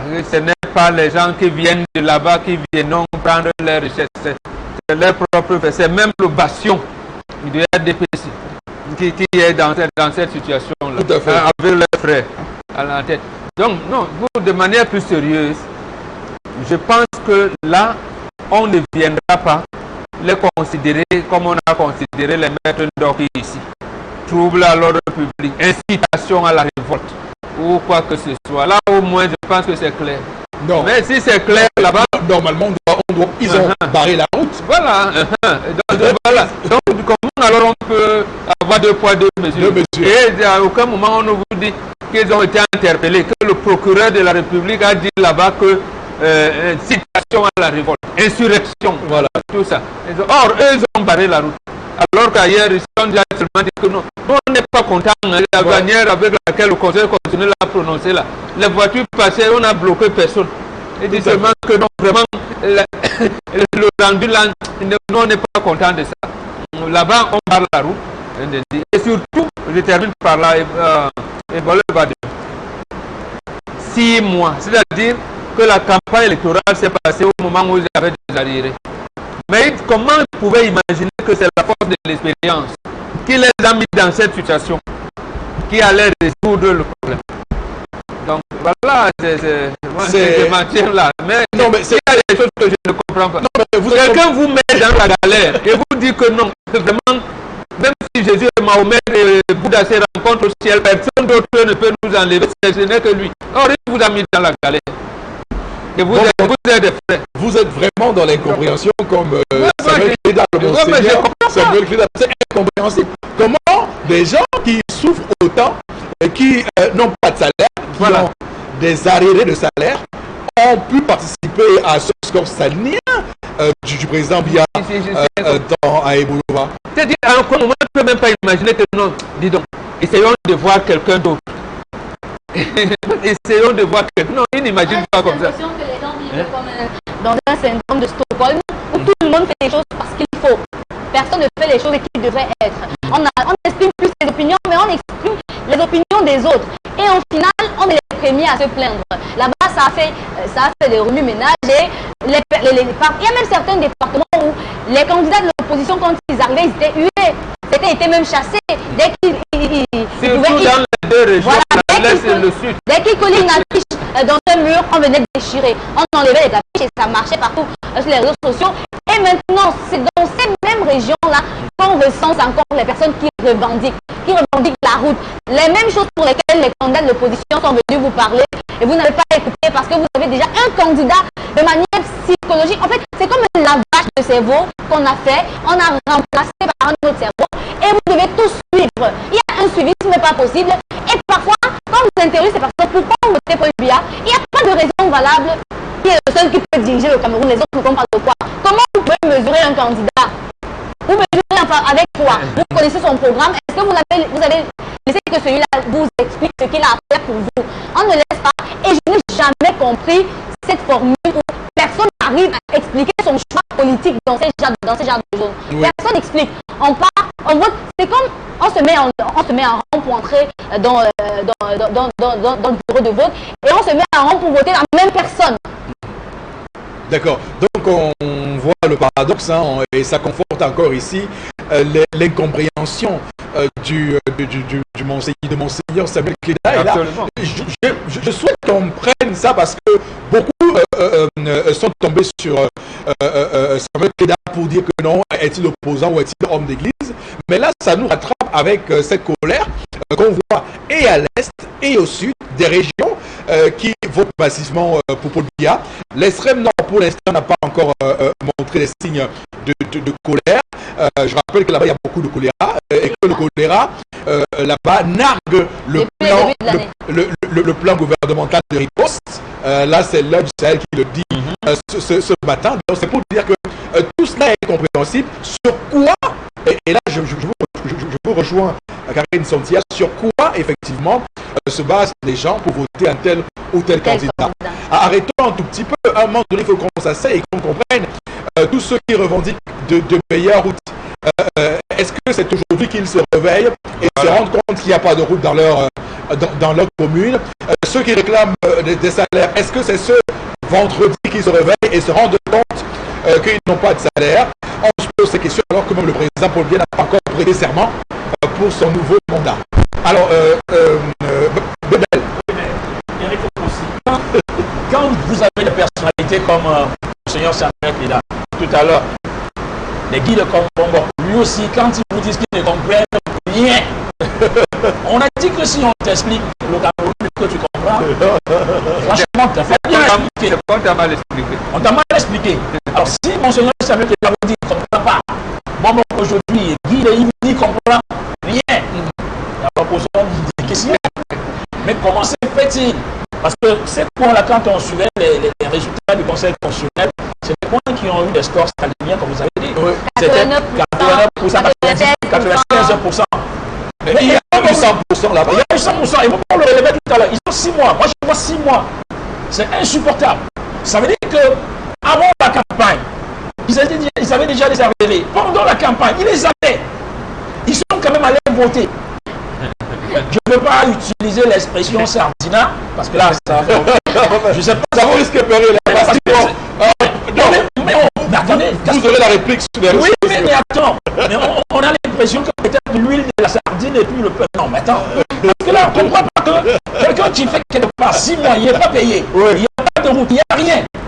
À l'extrême, il y a le choléra, donc ça veut dire qu'on leur a promis des forages, il n'y a rien. Mais aujourd'hui, on te dit, ils ont gagné, on a gagné là-bas 98, 99%. Le président de la République n'a même pas encore prêté sa main qu'il se paye. Il n'a même pas encore prêté sa main, ils sont des champions de se payer. Voilà. Et on parle de poids et mesure. Maintenant que d'autres revendiquent, on va traduire certains en justice, certains ont passé la nuit, on l'a interpellé. Et d'autres là-bas ont même barré. Voilà ce qu'on appelle trouble à l'ordre public. Parce que vous empêchez aux autres de vaquer à leurs occupations. Si vous voulez manifester, manifester, mais n'empêchez pas sans nuire aux autres. Mais là, on bat la voix carrément, on a interpellé personne. Le procureur n'a rien dit. Le gouverneur, niet, le préfet, on n'a pas même pas le sous-préfet, alors il est perdu. Non, mais attendez, de quoi on s'est plaint? Voilà, absolument. Alors, non mais, oui, non, je vais t'expliquer. Alors, tendance. Alors, ce qui se passe, c'est que il faut qu'on soit logique lorsqu'on est dans un pays comme le Cameroun. Alors, beaucoup se demandent pourquoi à Douala, les gens marchent avec l'arbre de paix pour contester les résultats de la présidentielle. Alors, il faut dire que la région du littoral est la seule région au Cameroun où le président a perdu les élections. Il a été dévancé ici par Maurice Kamto.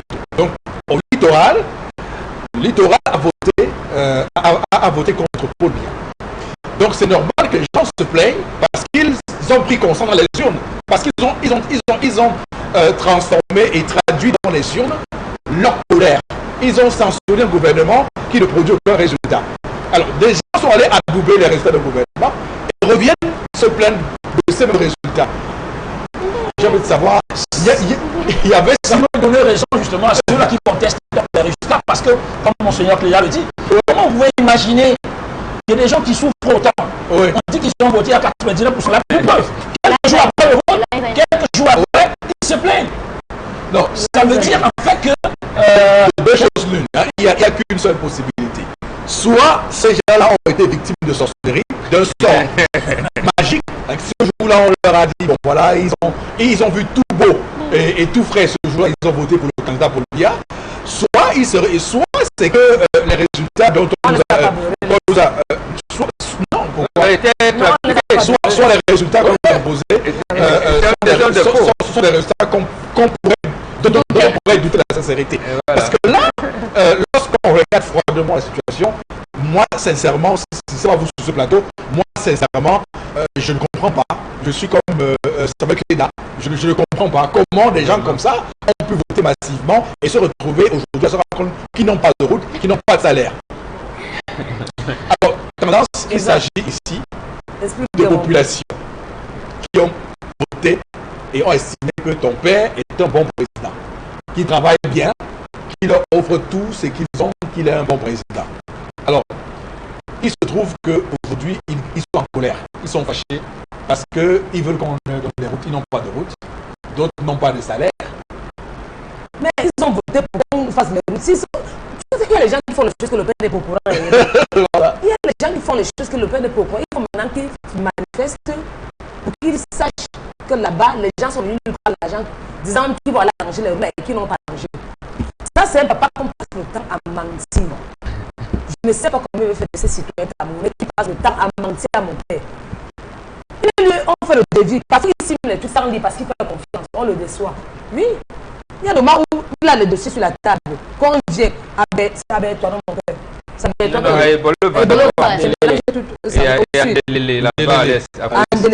y a des moments où les dossiers sont là, papa signe seulement parce qu'il sait qu'il est en train de travailler avec les grandes personnes. Quand vous voulez montrer que vous avez les enfants, non.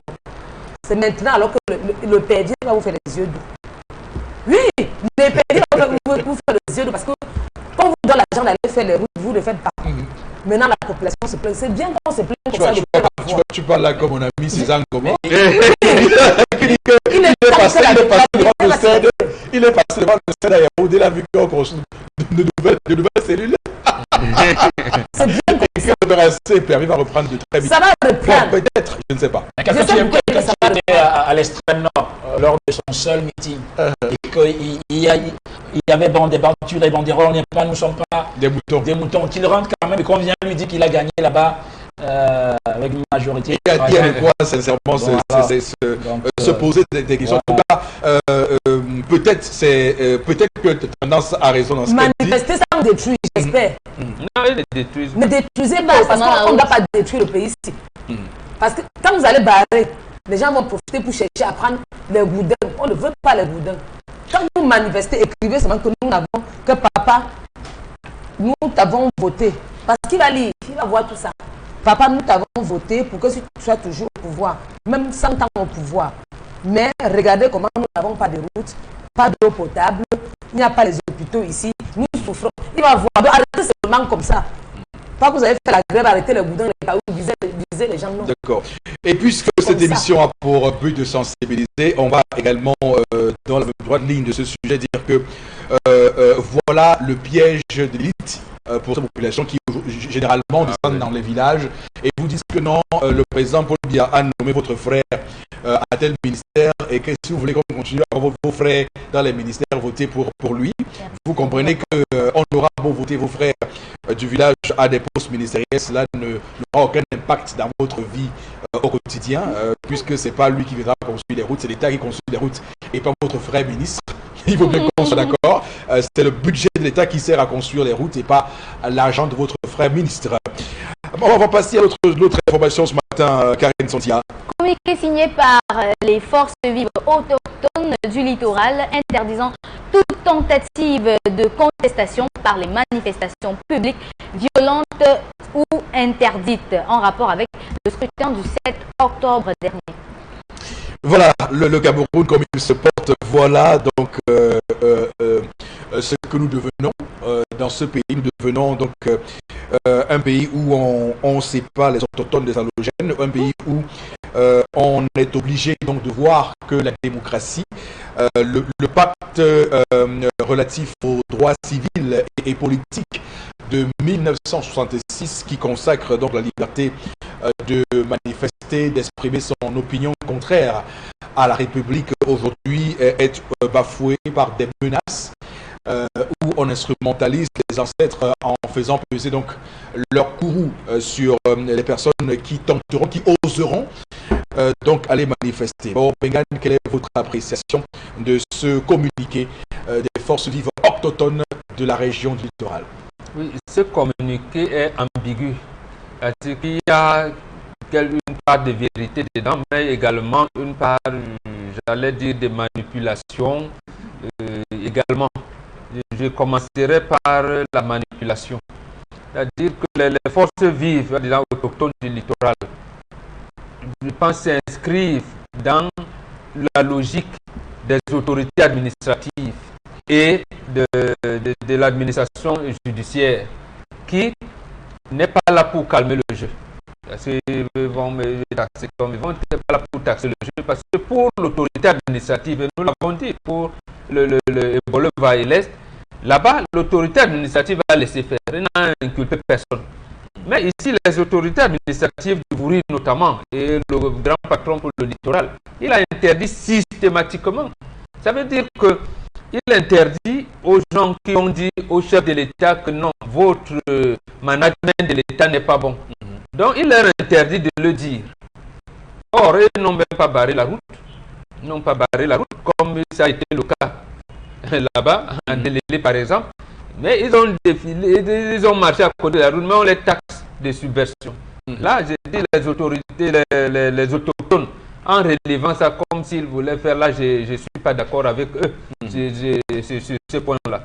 L'autre chose, et je voudrais dire où il y a, j'allais dire, un brin de vérité, c'est qu'ils ne l'ont pas dit expressément, mais ils ont voulu montrer l'hospitalité que le littoral a. Et là, je le leur concède. Je pense que toutes les autres régions doivent prendre l'exemple du littoral, où les mairies, les députés, les sénateurs viennent de toutes les régions du pays. Donc, ils ont montré la cosmopolité de la région du littoral. Alors que même les autres régions sont cosmopolites, mais on n'intègre pas les autres composants sociologiques dans la gestion de la cité et le plan. Et ça implique l'autre chose, c'est-à-dire lorsqu'il y a des troubles dans la maison, les ancêtres ne veulent pas savoir qui a raison ou qui a tort.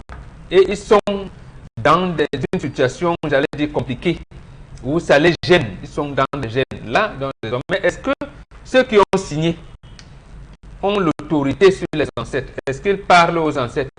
Non, parce qu'ils ont dit, vous risquez d'avoir le courroux. Ils ne peuvent pas demander aux ancêtres. Est-ce qu'ils parlent en leur nom? Voilà, ils parlent non, ils n'ont pas cette autorité-là, parce que je n'ai vu nulle part, disant par exemple, les bombes ou les béyumba bateau, ou les choses comme ça. Non, c'est pas évident. Et qui parlent, ils doivent parler comme citoyens, qu'ils laissent les ancêtres tranquilles. C'est vrai que les ancêtres peuvent être courroucés si leurs enfants, leurs descendants se chamaillent. Mais justement, les ancêtres sont fâchés depuis longtemps. Et ils sont fâchés. Et pour ceux qui dirigent le pays, parce que ceux qui dirigent le pays ont obscurci le ciel du Cameroun. Dehors. Il faudrait donc dire aux ancêtres, si ils ont pris de parler au nom des ancêtres, qu'ils disent donc à ceux qui dirigent le pays que les ancêtres sont même déjà fâchés depuis longtemps.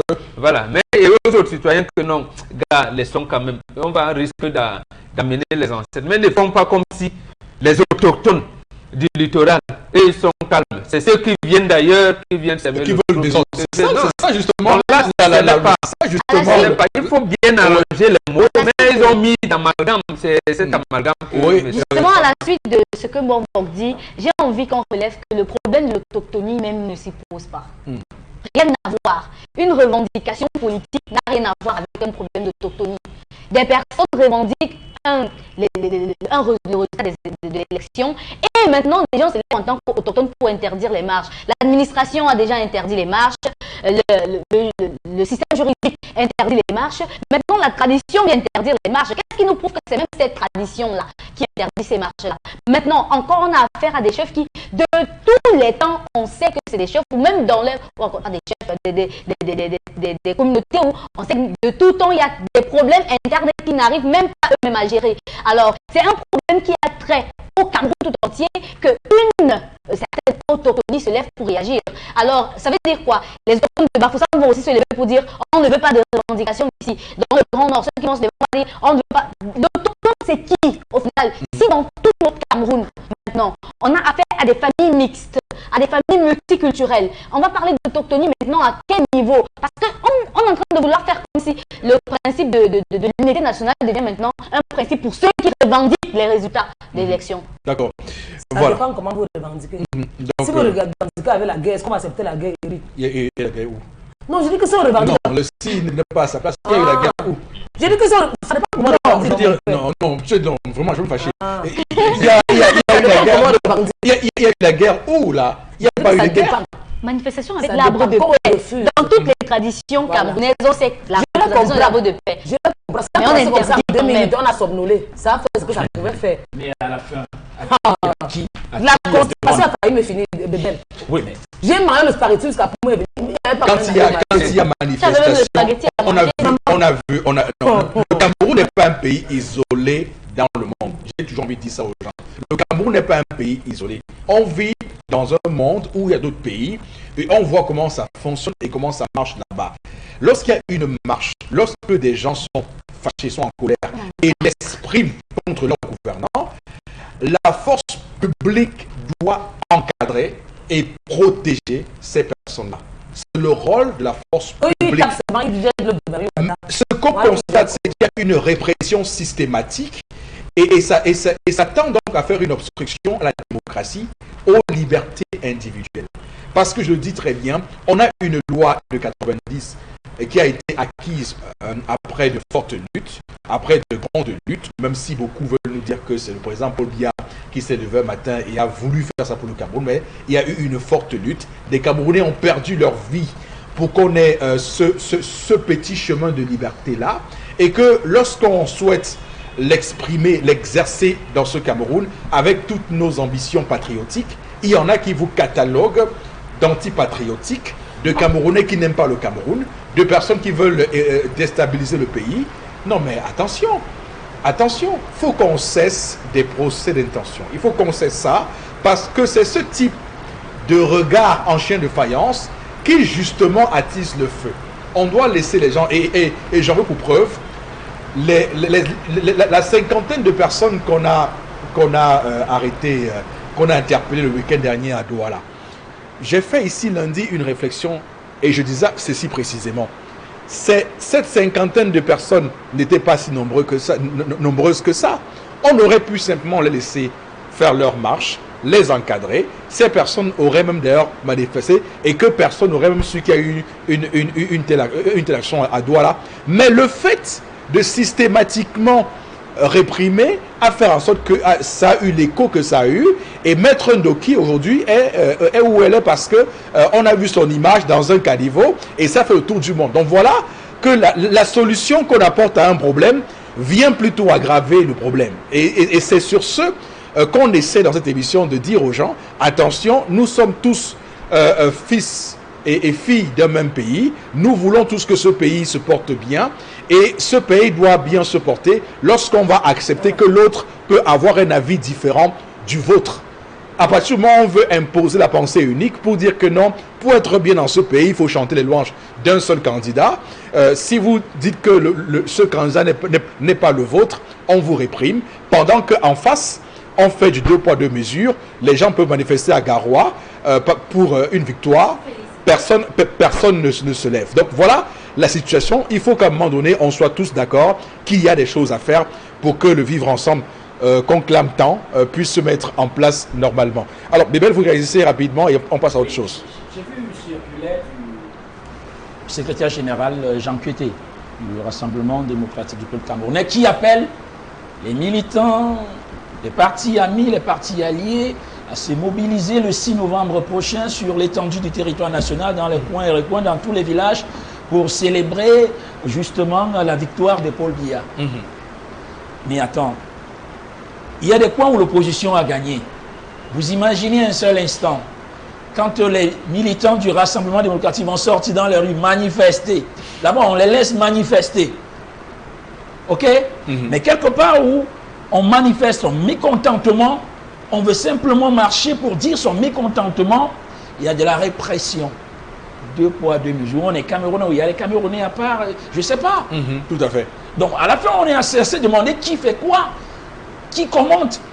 Vous avez l'AT qui interdit les manifestations, le gouverneur qui interdit, le préfet qui va interdire, le sous-préfet qui va interdire. Aujourd'hui, on parle maintenant des autochtones. Mais c'est assez demandé à la fin qui fait quoi. D'accord. Ok, absolument. Alors, on va, madame, monsieur, vous remercier de rester avec nous sur Equinox Télévision et prendre la dernière, je crois, de la revue.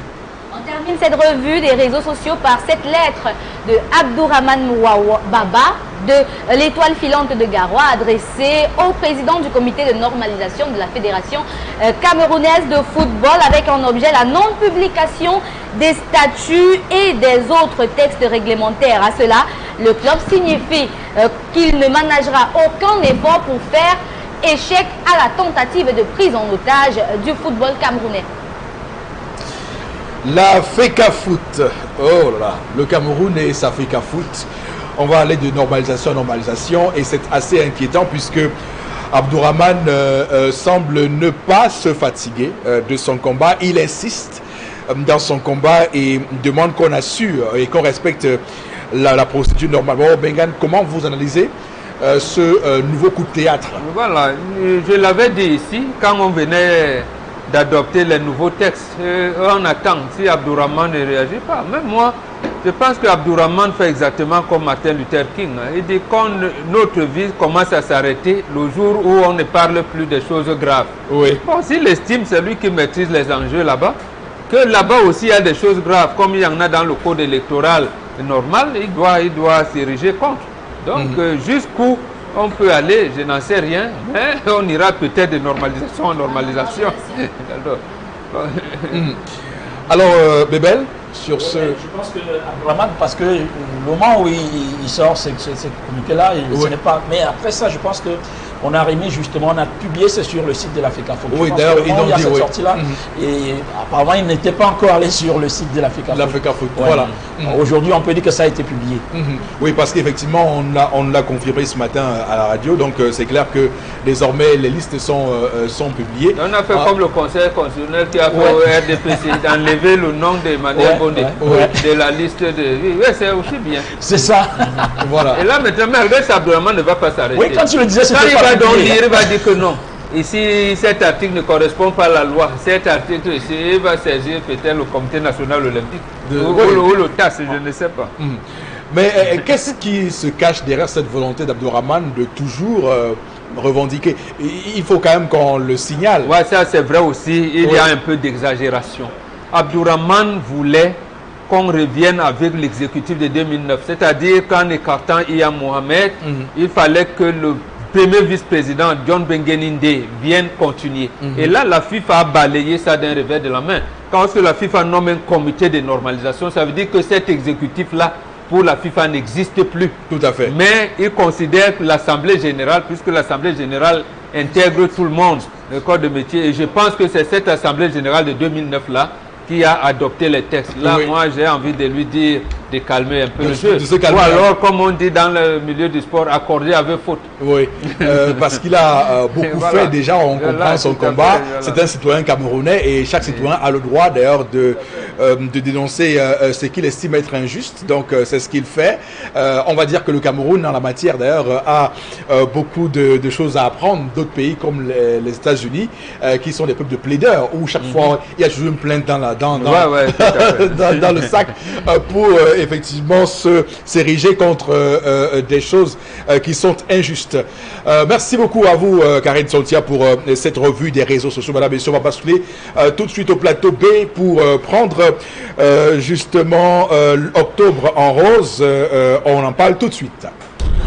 Aujourd'hui, dans le monde comme au Cameroun, le cancer du sein concerne environ une femme sur 8. Il est connu que plus le cancer est détecté tôt, mieux les chances de guérison sont importantes. Il est aussi évident qu'une bonne sensibilisation et information des femmes peut sauver une vie. Je me suis fait dépister, et toi? Et toi? Profite des 50% de réduction offerte par la plateforme de diagnostic médical de Douala pour passer tes tests. I do my breast cancer test, and you get advantage of 50% of reduction at the platform de diagnostic médical de Douala to get yourself tested. Du 15 octobre au 15 novembre, rends-toi à la plateforme de diagnostic médical de Douala, située à Banyasab, sur la route de Bonamoussadi, et fais tes tests. Initiative de l'association Ebony en partenariat avec la PDMD. Pour en parler, madame, monsieur, on accueille sur ce plateau monsieur charmant Tsafak Djoukeng, chargé de la communication donc de la plateforme diagnostic médical de Douala. Bonjour et bienvenue. Bonjour monsieur Eric Fopossi et surtout bonjour à tout le plateau et à tous les nombreux téléspectateurs d'Equinox Télé qui nous regardent, surtout aux plus fidèles de ce magnifique programme 10-12 Zénith. Voilà. Alors la plateforme de diagnostic médical de Douala et les femmes Ebony se liguent contre le cancer chez la femme. Oui. Exactement. La plateforme en partenariat avec les femmes Ebony, c'est un groupe de 12 femmes. On aura l'occasion de revenir. Donc la plateforme, c'est cette immense structure sanitaire qui s'impose en plein cœur de la capitale économique Douala, située en Bagna, au lieu dit Sable, sur la route de Bonamoussadi, juste devant le magnifique collège de Safety, sans publicité. C'est donc une structure sanitaire qui est spécialisée essentiellement dans le diagnostic médical. Oui, parce que tout est mis en œuvre du point de vue plateau technique de pointe de dernière génération et également du point de vue ressources humaines qualifiées et de qualité pour rapidement poser le diagnostic à toute notre patientèle. Oui, parce que, Eric, il faut le préciser, la plateforme intègre en son sein tout un service complet d'imagerie médicale, de la radiologie conventionnelle jusqu'aux IRM, en passant par le scanner, mammographie, table télécommandée pour les examens spéciaux, mais surtout également d'un laboratoire d'analyse médicale de pointe. Et également un service d'exploration fonctionnelle dans lequel vous pouvez retrouver toute une unité complète de cardiologie. On fait les MAPA, les haltères, les ECG, et surtout avec une station de forte à peu plus vélo. Alors, on va aller rapidement, hein, puisque le temps s'écoule dangereusement. Alors, c'est qui Ebony? Bon, Ebony, comme je précisais, c'est un groupe de femmes dynamiques, elles sont 12. Elles ont bien voulu se mettre ensemble avec la PDMD pour se lancer contre le cancer chez la femme. D'accord. Et en partenariat avec la plateforme, elles ont même voulu profiter de la mouvance pour étendre l'action sur un autre cancer qui est celui du corps de l'utérus et surtout l'ostéoporose chez les femmes ménopausiques. D'accord. Alors c'est quoi donc ce concept Octobre Rose et pourquoi cette cause pour la PDMD? Et justement, le concept Octobre Rose, c'est parce qu'il faut le préciser, M. Eric Fopossi, que le cancer du sein chez la femme est malheureusement le plus fréquent et le plus meurtrier. Une femme sur 8 est susceptible de faire la maladie. Ça, c'est effrayant. D'où le concept Octobre Rose chaque année pour sensibiliser des femmes, pour leur inciter au dépistage. Parce que, oui, là, on parle de la prévention et c'est l'aspect préventif de la médecine. D'accord. Quelles sont les activités menées, surtout qu'il ne reste plus que 2 semaines pour la fin de la campagne de dépistage, semble-t-il? Exactement, il ne reste plus que 2 semaines. Donc, la campagne a commencé effectivement le 15 octobre et va s'achever le 15 novembre prochain. Donc, il y a eu toute une panoplie d'activités, une marche de sensibilisation et également la première conférence qui a eu lieu le 21 octobre dernier. Et je précise que ce jeudi 8 novembre, quand il sera 17h, rendez-vous à la grande salle de conférence de la PDMD pour le second débat. Tout ceci pour inciter et inviter les femmes au dépistage, M. Eric. D'accord. Et quels sont les différents packages que peuvent bénéficier les femmes? Voilà, justement, pour le cancer du sein, il faut absolument faire une mammographie et peut-être une échographie supplémentaire après la mammographie. Donc ça, c'est le premier package qu'on vous propose, la mammographie plus le frottis cervico-vaginal, c'est le premier package. Le deuxième package, c'est la mammographie plus échographie mammaire supplémentaire. Le troisième package, c'est l'ostéodensitométrie plus la mammographie et plus le frottis cervico-vaginal. Donc un quatrième package qui est simplement l'échographie mammaire et puis le cinquième, mammographie. Alors, y a-t-il un contact pour celles qui souhaitent prendre un rendez-vous? Justement, il y a des contacts pour celles, on sait combien le temps de la femme est si précieux. Vous pouvez rapidement prendre rendez-vous au contact 696 18 67 65. Je reprends 696 18 67 65 ou alors le 672 85 09 44, 672 85 09 44. On a largement débordé le temps, mais merci infiniment à vous, hein, Monsieur Tsafak Djukeng. Oui, charmant. Merci beaucoup. Charmant comme vous l'êtes ce matin. Merci beaucoup. Donc, je vais faire un coucou à tout le personnel de la PDMD, notamment le directeur général, Dr Jérémy Soler, Madame Laura Taken, et surtout un bonjour particulier, il faut le préciser, Monsieur Eric, à tout le personnel des services d'oncologie. Parfois, ils font une sacrée dose de courage. Je salue. D'accord, merci. Merci beaucoup. Aujourd'hui, dans le monde comme au Cameroun, le cancer du sein concerne environ une femme sur 8. Il est connu que plus le cancer est détecté tôt, mieux les chances de guérison sont importantes. Il est aussi évident qu'une bonne sensibilisation et information des femmes peut sauver une vie. Je me suis fait dépister, et toi? Et toi?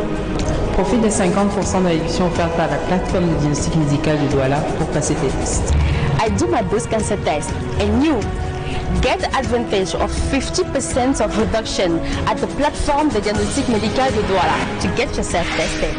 Du 15 octobre au 15 novembre, rends-toi à la plateforme de diagnostic médical de Douala, située à Bagnassab, sur la route de Bonamoussadi, et fais tes tests. Initiative de l'association Ebony en partenariat avec la PDMD. Retour sur le plateau du 10-12, le Zénith de ce vendredi. Madame, messieurs, merci infiniment de votre fidélité sur Equinox Télévision. On va tout de suite prendre interpellation de ce matin. Selon moi, je vois partout, surtout dans la ville de Douala, les villes sont sales, les inondations partout dans les quartiers, les routes, surtout ici à Bepanda, c'est très grave, plus précisément Carrefour, Mala, très grave, avec les poubelles partout, on ne peut pas passer, en passant il faut arrêter le nez. On ne sait pas comment faire dans ce pays-ci, on ne sait pas où va notre pays, le Cameroun. Je propose que les gens de l'État doivent mettre tout en marche. On ne sait pas, les autorités administratives doivent tout mettre en marche. Chaque année on dit les élections. On vote, on dit on nous propose assez de choses qu'on ne réalise pas. Les promesses non tenues, ça on sait, c'est une théorie qu'on maîtrise bien. C'est important aussi qu'on signale que le peuple a besoin que ceux qui ont la charge de gouverner et de gouverner aux destinées de cette nation respectent leurs engagements d'ailleurs, réalisent les promesses qu'ils ont prises et surtout, on va peut-être le dire tout de suite, cette compatriote a une manière assez forte d'exprimer le courroux, là, cette fois, pas des ancêtres, mais de ceux qui vivent à Douala, parce que cette ville, comme vous le voyez, ploie sous des problèmes qui restent non résolus. Elle parle des routes, il n'y a pas de route, des ordures ménagères et de tout ce qu'on peut imaginer comme problème en termes d'énergie électrique et même d'accès d'approvisionnement en eau potable. Bon, Bengan, votre commentaire sur cette interpellation de la compatriote? Non, je pense que c'est pour cette raison, d'ailleurs, vous l'avez dit à l'entame tout à l'heure, que les populations de Douala ne veulent plus de ce genre de management de l'État. Babi Sakana parle souvent d'entrepreneurs en chef. Si les entrepreneurs en chef de la ville n'ont plus de rien à proposer, même ramasser les ordures, ne peuvent pas. Mieux vaut les changer. Et moi, je suis d'avis avec notre compatriote. Je pense qu'il s'agit plutôt d'un manque de programme ficelé pour le développement du Cameroun. Dans des villes, on sait qu'il y a un délégué du gouvernement et tout. Ces questions-là concernent ce dernier en premier chef, en principe. Lorsqu'on parle d'ordures ménagères, de routes, ainsi de suite, c'est à lui particulièrement qu'on s'adresse. Maintenant, si vous avez un gouvernement qui, après 35 ans, en tout cas après 32 ans, vous propose un programme qui sort d'un livre qui date de 1987, vous vous posez la bonne question. Est-ce qu'on va vivre dans ce livre de 1987 ou est-ce qu'on est en train d'évoluer en fonction des problèmes qu'on vit maintenant? Les problèmes de 87 au Cameroun sont les mêmes problèmes que maintenant, mais les solutions ne peuvent plus jamais être les mêmes parce que la population a augmenté, il y a une forte augmentation démographique, il y a l'exode rural qui s'est ajouté et la ville de Douala est devenue plus cosmopolite qu'on l'imaginait en 1990. Du coup, aujourd'hui, qu'est-ce qu'on fait? On est en train de vouloir faire les attrapes-nigo, on rafistole ici, on rafistole un peu de l'autre côté et on recolle les morceaux, ce qui ne peut pas donner un verre idéal parce que rien n'a été prévu pour ces populations-là. Je pense qu'en fait, si le gouvernement avait prévu que après 1990, le métier de mototaximène devait être aussi pulvérisateur qu'aujourd'hui, on aurait dû mettre en œuvre des méthodes pour permettre à ces personnes-là de se déployer de manière efficace dans la ville. Vous voyez, c'est récemment, tout récemment, il n'y a pas 10 ans de cela, qu'on a interdit les mototaxis d'entrer à Bonanjor, d'entrer dans tel quartier, parce qu'on était submergé par le trafic. Donc, on prend en cours les politiques publiques qui doivent être prévues. D'accord. Absolument. Une absence on va dire quoi, le terme m'échappe, de planification. Planification, voilà. Une absence de planification. Merci Karine Zontia. On va, madame, monsieur, tout de suite prendre au plateau P Constilamine qui va nous parler de Red Copper ce matin. Bien entendu, Eric, une fois de plus, bonjour. Un instant, Constilamine, le temps qu'on prenne l'élément. Voilà. Merci. On signale qu'il n'y a pas d'éléments. Allez-y, Consti. Bien des choses dans notre cordon bleu, la ravissante Blandine. Alors, chers téléspectateurs, ce matin, vous permettre, bien entendu, de vivre en direct comment est-ce qu'on peut réaliser son omelette à travers avec la poêle Red Copper. Regardez bien sûr comment elle se présente. Regardez comment elle se présente. Voilà, regardez comment elle se présente l'extérieur, l'intérieur. Alors Blandine, vous allez juste mettre un tout petit peu d'huile, hein, parce qu'on l'a dit avec Red Copper, pas besoin de mettre assez d'huile. Juste un peu d'huile, une goutte, c'est suffisant. Voilà, rapidement, voilà, elle est en train de badigeonner sa poêle. Voilà. Alors à l'instant, qu'est-ce qu'on va faire? Je pense que ça chauffe déjà. Nous allons bien entendu tout de suite procéder. Nous allons casser notre l'œuf. Voilà. Voilà, mesdames, mesdemoiselles, messieurs. Red Copper. Voilà. Oh là là là là. Mesdames, mesdemoiselles, c'est donc ça. Alors, une fois l'œuf étant cassé, nous allons bien entendu permettre en quelques minutes seulement, vous aurez votre omelette en direct de cette émission. Je rappelle que ça ne colle pas du tout, hein. Vous avez donc la poêle Red Copper disponible au magasin 1001 tapis au prix de 14 000 francs. Cette magnifique poêle Red Copper qui nous permet à l'instant de réaliser bien entendu notre omelette, hein. Voilà. Alors qu'on vit toujours, regardez bien entendu, regardez. Voilà, regardez bien entendu en direct de cette émission. Voilà. Red Copper. Vous avez donc cette magnifique poêle au prix de 14 000 francs. Les numéros vont s'afficher à l'instant pour ceux qui veulent passer des commandes. Nous sommes disponibles au magasin 1001 tapis. Les numéros de téléphone s'affichent à l'instant au bas de l'écran. Pour ceux qui veulent passer la commande de la poêle, je rappelle qu'on n'a pas besoin d'utiliser assez d'huile. Ça ne colle pas, ça ne se gratte surtout pas. C'est solide, bien entendu. C'est une poêle dotée de plusieurs années de garantie. Vous l'avez donc à 14 000 francs seulement au magasin 1001 tapis. À côté, bien sûr, de la poêle Red Copper, on a bien entendu toujours notre magnifique paire de gants que voici. Hein. Avec ces paires de gants, on n'a pas besoin d'utiliser un torchon ordinaire quand on veut ouvrir sa marmite. On n'a pas besoin d'utiliser, bien entendu, un torchon ordinaire pour essayer de retirer sa marmite au feu. Ces paires de gants vous permettent, bien entendu, de pouvoir tenir une marmite en pleine cuisson. Vous l'avez donc à 5 000 toujours au magasin 1001 tapis.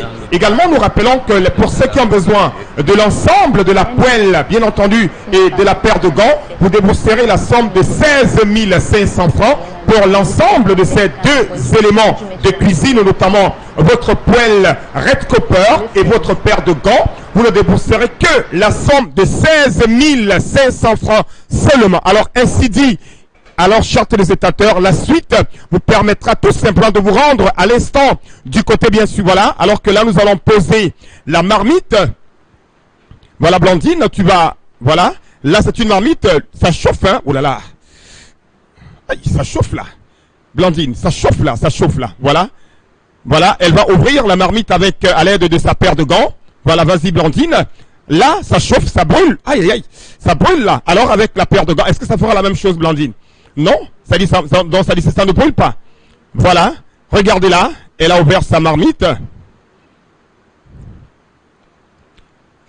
Voilà, elle a ouvert sa marmite. Voilà. Elle peut tremper la main, voilà. Elle trempe la main à l'intérieur. Voilà l'eau. Je rappelle que l'eau chauffe. Voilà, regardez là. C'est une expérience. Et là, on n'a rien que de l'eau. Elle est entièrement chaude, cette eau. Et avec sa paire de gants, elle peut retirer que ce soit les œufs, le miandon, le manioc, sans être inquiété par la chaleur du feu.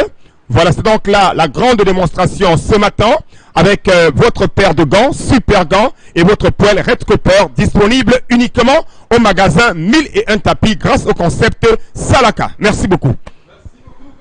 On vous retrouve très bientôt sur Equinox Télévision, mesdames, messieurs. On va tout de suite basculer avec vos contributions, vos messages, vos points de vue, vos positions sur les sujets que nous mettons sur la table de cette émission chaque matin. Alors, Karine Sontia. Les sourds entendent, les muets parlent. Ce que Biya et son groupe de RDPC ont fait et font de ce pays, ils vont rendre compte à Dieu et non aux hommes. Un autre message qui nous dit que le cochon n'a pas peur de la boue car il vit dedans. De toutes les façons, le message, il n'est pas signé. Alors, Monseigneur Samuel Cléda est un homme de vérité. Pour ceux qui ne l'avaient pas compris, la réponse vient de ces barreurs de route qui prennent à témoin le peuple camerounais de ce que leurs votes ont été détournés. D'accord. Merci beaucoup, Karine Sontia. Merci pour ces messages. Consti Lamine, on vous reprend tout de suite et maintenant pour nous parler du Vombio Oméga 3 tout de suite et maintenant. Là aussi, il y a beaucoup de promotions. Hein. Vous nous dites qu'il y a vraiment le concept Salaka qui se met également en route pour le Vombio, conseil Lamine. Il faut rappeler qu'aujourd'hui au Cameroun et en Afrique, le concept Salaka se présente de plus en plus comme le concept de vente en direct à la radio et télévision Equinox. Nous, on ne connaît pas les réseaux sociaux, on ne connaît pas le net, on connaît un seul média, la radio et télévision Equinox. Parce que quand ça passe à la télé, ça passe à la radio, ça veut dire que c'est du bon, ça veut dire que c'est crédible, ça veut dire que c'est de la qualité. Alors tout à l'heure, on a vendu les poêles Red Copper. Alors je reviens à l'instant pour parler de ce complément alimentaire pas comme les autres. C'est bien entendu le Vombio Oméga 3. Vous le connaissez déjà, je vous le rappelle. Alors, les avantages liés à la consommation de ce complément alimentaire sont énormes, bien entendu. Je commencerai déjà par rappeler à nos téléspectateurs que ce complément alimentaire, notamment l'Oméga 3, permet de réduire les complications du diabète. Le Vombio Oméga 3 permet également de réguler le taux de cholestérol dans le sang, de réduire naturellement la pression artérielle pour ceux qui ont des problèmes de tension. Vous avez des problèmes de rhumatisme, c'est une solution idéale. Également pour faciliter la guérison des inflammations, permettre de plus en plus la souplesse de nos articulations. Voilà donc quelques avantages liés à la consommation régulière de ce complément alimentaire d'origine américaine des laboratoires Cedorex. Alors ça coûte combien? C'est 5 000 pour une boîte de 30 gélules. Je dis bien, c'est 5 000 francs pour une boîte de 30 gélules et c'est une gélule par jour pendant le repas. Je dis bien une gélule par jour pendant le repas. Et où la voir? C'est du côté du magasin 1001 tapis qui se présente comme le point de vente du concept Salaka. Ce magasin est situé à Douala, en face du Palais d'Ika, à l'entrée de la rue Mermoz. Ceux qui n'ont pas le temps de venir au magasin peuvent nous appeler à nos numéros de téléphone qui s'affichent à l'instant au bas de l'écran et passer leur commande. À côté bien sûr de ce complément alimentaire, le Vombio Oméga 3, nous restons toujours avec la famille du Vombio pour dire tout simplement que les diabétiques ont désormais leur lotion. Votre peau, elle est délicate, elle est fragile, elle est sensible, elle est délicate, raison pour laquelle les laboratoires Cedorex vous permettent d'avoir une lotion propre à vous. C'est la lotion des diabétiques. Oui, c'est une lotion uniquement réservée pour les diabétiques. Elle coûte la somme de 6 000 francs seulement, disponible au magasin 1001 tapis. Je dis bien, cette lotion, elle est parfumée, elle est médicale, elle est capitale, elle est vraiment très très importante pour les diabétiques. Vous l'appliquerez 3 fois par jour sur les pieds et le reste du corps. Vous l'avez à 6 000 francs, toujours du côté du magasin 1001 tapis, en face du Palais d'Ika, à l'entrée de la rue Mermoz. Merci beaucoup et on se dit à la semaine prochaine. Constance Lamine sur le plateau avec le Vombio Oméga 3. Madame, messieurs, on vous dit au revoir.